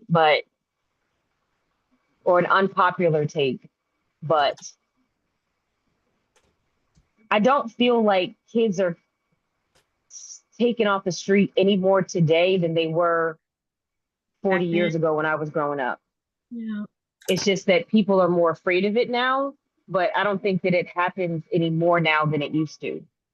I was more worried about my kids being like if I let them take off down the road, because I had a zone area where and they scared me one time because they had a rule. They were allowed to go around this particular block and to stay off a country club road because a 12-year-old got hit by a car over on country club road and I didn't want that happening to my kids. So one day, Lynette says, "Mom, me and Kristen are going to take Sophie and go for a walk." And I said, "Where are you going?" "Oh, just around the block." She went around the block, all right. And but Thomas didn't go, which I thought was odd. And so they were gone longer than they were supposed to be gone. So I got concerned and I went looking for them. Well, I couldn't find them. Come to find out, when I went and got on Country Club Road and was driving down it, what do I see? My oldest child crossing the highway with oncoming traffic with the dog in tow and no sister with her. So when I stopped to pick her up, I said, "Where's Kristen?" I left her in the store, and Kristen was 9. 19. Yeah, she was either 8 or 9. And I said, "You did what?" I was upset. I bet you were. I was upset and angry at the same time because she lied to my face about where they were going. By the time I got done disciplining her, a few months later, she comes in and says, "Can we talk for a minute?" I'm like, "Okay." She says, "You know how you were talking about trust and how trust is given, and then when you break it, you have to earn it back?" I said, "Yep." Because I basically wouldn't let her do things after that because you couldn't trust her. Absolutely. It was, a long. If you're going to lie to me. If you're going to lie to my face, you're not going anywhere. And because I told her, I said, the reason I'm so upset is, what if some guy who was after pretty little girls, because they were pretty little girls, and it's not unheard of for that to happen. And I said, I would have not known where you were at because you lied to my face. You broke a trust. So when she came to talk to me about it, she said, "I understand what you're talking about trust now, and I'm sorry I did what I did." I said, "Good. I hope you learned from that." She never done that again. If she wanted to go to the store, she came and asked, "Mom, I want to go to the store. Will you take me to the store?" Because it wasn't so much about I was worried about them getting picked up on Country Club. It was worried about them getting hit by a car. Oh no, I get it. I was a very overprotective with my kids. Even though I'm saying what I'm saying, I didn't let them kids out of my sight. I didn't let my kids out of my sight. We all have Okay. this, yeah, it's this little paranoia thing, Even though I know logically that, you know, child abduction is not on the rise, I still worried about it and I still watched my kids like a friggin' hawk. Well, I'm just see, glad that my kids did. I'm just glad that I did not have the childhood that my children had because I felt like my childhood was better. I was out there. I learned about people and places mhm, and how to navigate the world. I learned yep. those things by being outside. And my kids didn't get to learn that in the same way. They're learning it much later than I did. Well, I was like that for a couple of reasons. One was, when I was in the 8th grade, uh, and this is when the middle school, or wasn't called a middle school, it was called a junior. Junior high? I think it was called junior high, yeah. So it was 7th and 8th grade, or yeah. Mm-hmm. Um, and it had, back then that was in 75, 76, I think. There was no fences around the schools. And one afternoon, Ted Bundy comes strolling through our town and picked up Kimberly Leach from off the campus I was on. How he got her, and I guess she thought he was some nice guy, and she talked to him, and he picked her up. And that was the last time anyone saw her because, he did a bad thing to her. And that's what, that was always been a concern, if I don't know where my daughters are at or my son, what's to prevent something like that from happening? I get it. I get So, it. and all I wanted was for them to stay within a zone, and I knew how long it would take them to go around something because I was trying to be a trusting parent, let them have a little bit of wings to go on. She lied to me, but she never did it again. She told me she'd learned her lesson, and I told her I hope so, because I said one day you're going to have a daughter, and if that happens, you're going to know exactly how I felt, because my stomach, my heart was in my stomach because I couldn't find them. And then when I did find them, everything else kicks in after that. You know what I mean? Mm-hmm.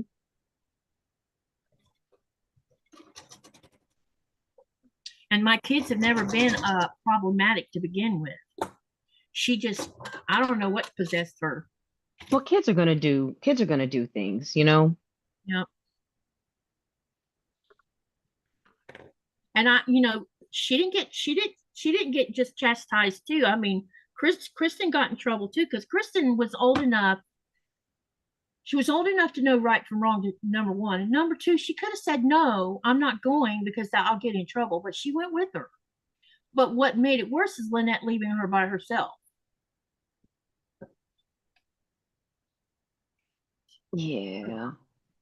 So after that, neither one of them did that. Now later, they're comical because I don't know, sometime a couple years ago, Lynette says, "You remember when you were working for Service Zone?" I said, "Yep."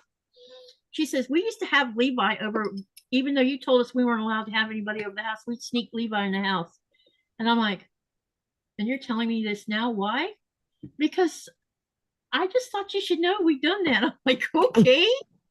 And Levi was okay, but she was right. I did tell him that they weren't supposed to do that. But Levi was kind of like another member of the family. He was at our house more than he was at home. Or they would be over at Levi's house. All three of them.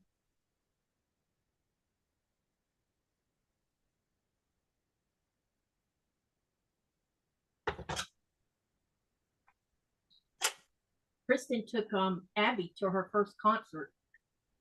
Abby's my oldest granddaughter. I don't know who the band was. I never heard of them, but probably some. I have to look it up on Instagram again. But she took her to the concert. Apparently, they had a good time. Nice. Oh. Wait. Okay. I wound the entire skein, the entire spool of yarn, a spool of thread. Jesus. There's lots of chit chat in here now. Let's back up here and let me read them all to you. Oh, I've just been winding bobbins this entire time. Something's too dangerous expensive.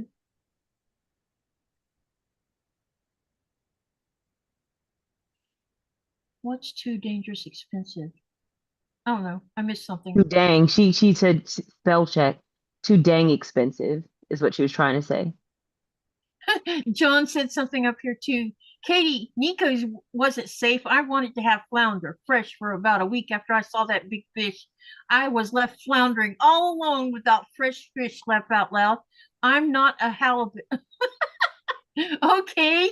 Then let's see. Shirley says she's sewing, and then Lisette said working on donation pillowcases. Then Shirley says something about being dangerous expensive. Shirley says, "Gee, spell check, not dangerous. Dang. Okay." Then John says, "I would always meet people I knew at concerts, never made plans to meet people." And then Denise says, "Back in the day, you could do that. Stick with a person you came with, go to the restroom and concession stand before you took your seat." Denise says, "You have to know what is possible out there today, and the only way you know that is reading or watching the news, good or bad, have some idea of what is happening out there and what areas to avoid." And then Andrew says, "I need to say goodbye. I need to get some things done from the computer and TV. So be blessed, less stress, pet some fabric." See you later, Andrea. I'm sorry I didn't see you leave. Denise says we have access through social media to more of the country and the world, so you hear more of what's happening today. That is very true. Shirley says I was raised in a rough area of Detroit. We played outdoors all the time, but were restricted to neighborhood. Yeah, same here. I was allowed to play outside all the time, and I was restricted to a certain part of the. You didn't go further than you were told, and that's what I had with the kids. Yeah. And then Shirley says concerts are too expensive. Yeah, now they I are get it. now. Well, sometimes I like you can get lawn seats. Mm-hmm. So like you can go see a group for like $30, but you gotta sit on the lawn. You don't have a seat. I would like to go see Sticks since they're still doing tours and stuff. All right, Katie, my son just called and I know he was telling me that he's clocked out of work, so I've got to go pick him up. All right, real quick, tell them when you go live. Wait, you don't go live, I don't think. I never do. I keep saying I'm gonna, but then I don't. No, you just come over here and go live with me. Anyway, tell them about the channel real quick, and then I'm going to end the live afterwards. All right, so my channel is called Under the Needle Quilting and Crochet, and I use it as a space to show the quilt items and crochet items that I'm working on. And it's really just that simple. I do some unboxings.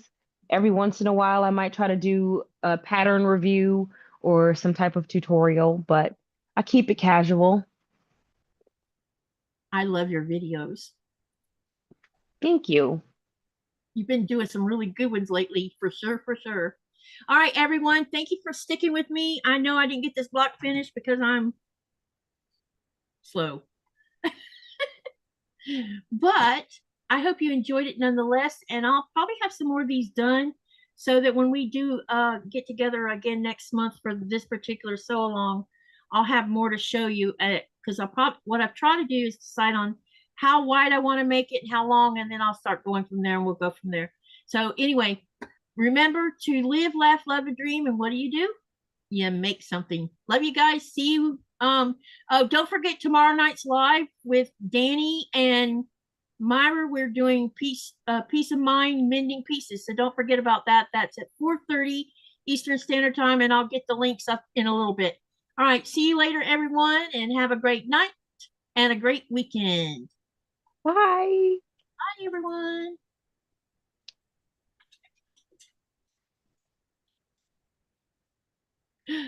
Okay. Thank you for coming.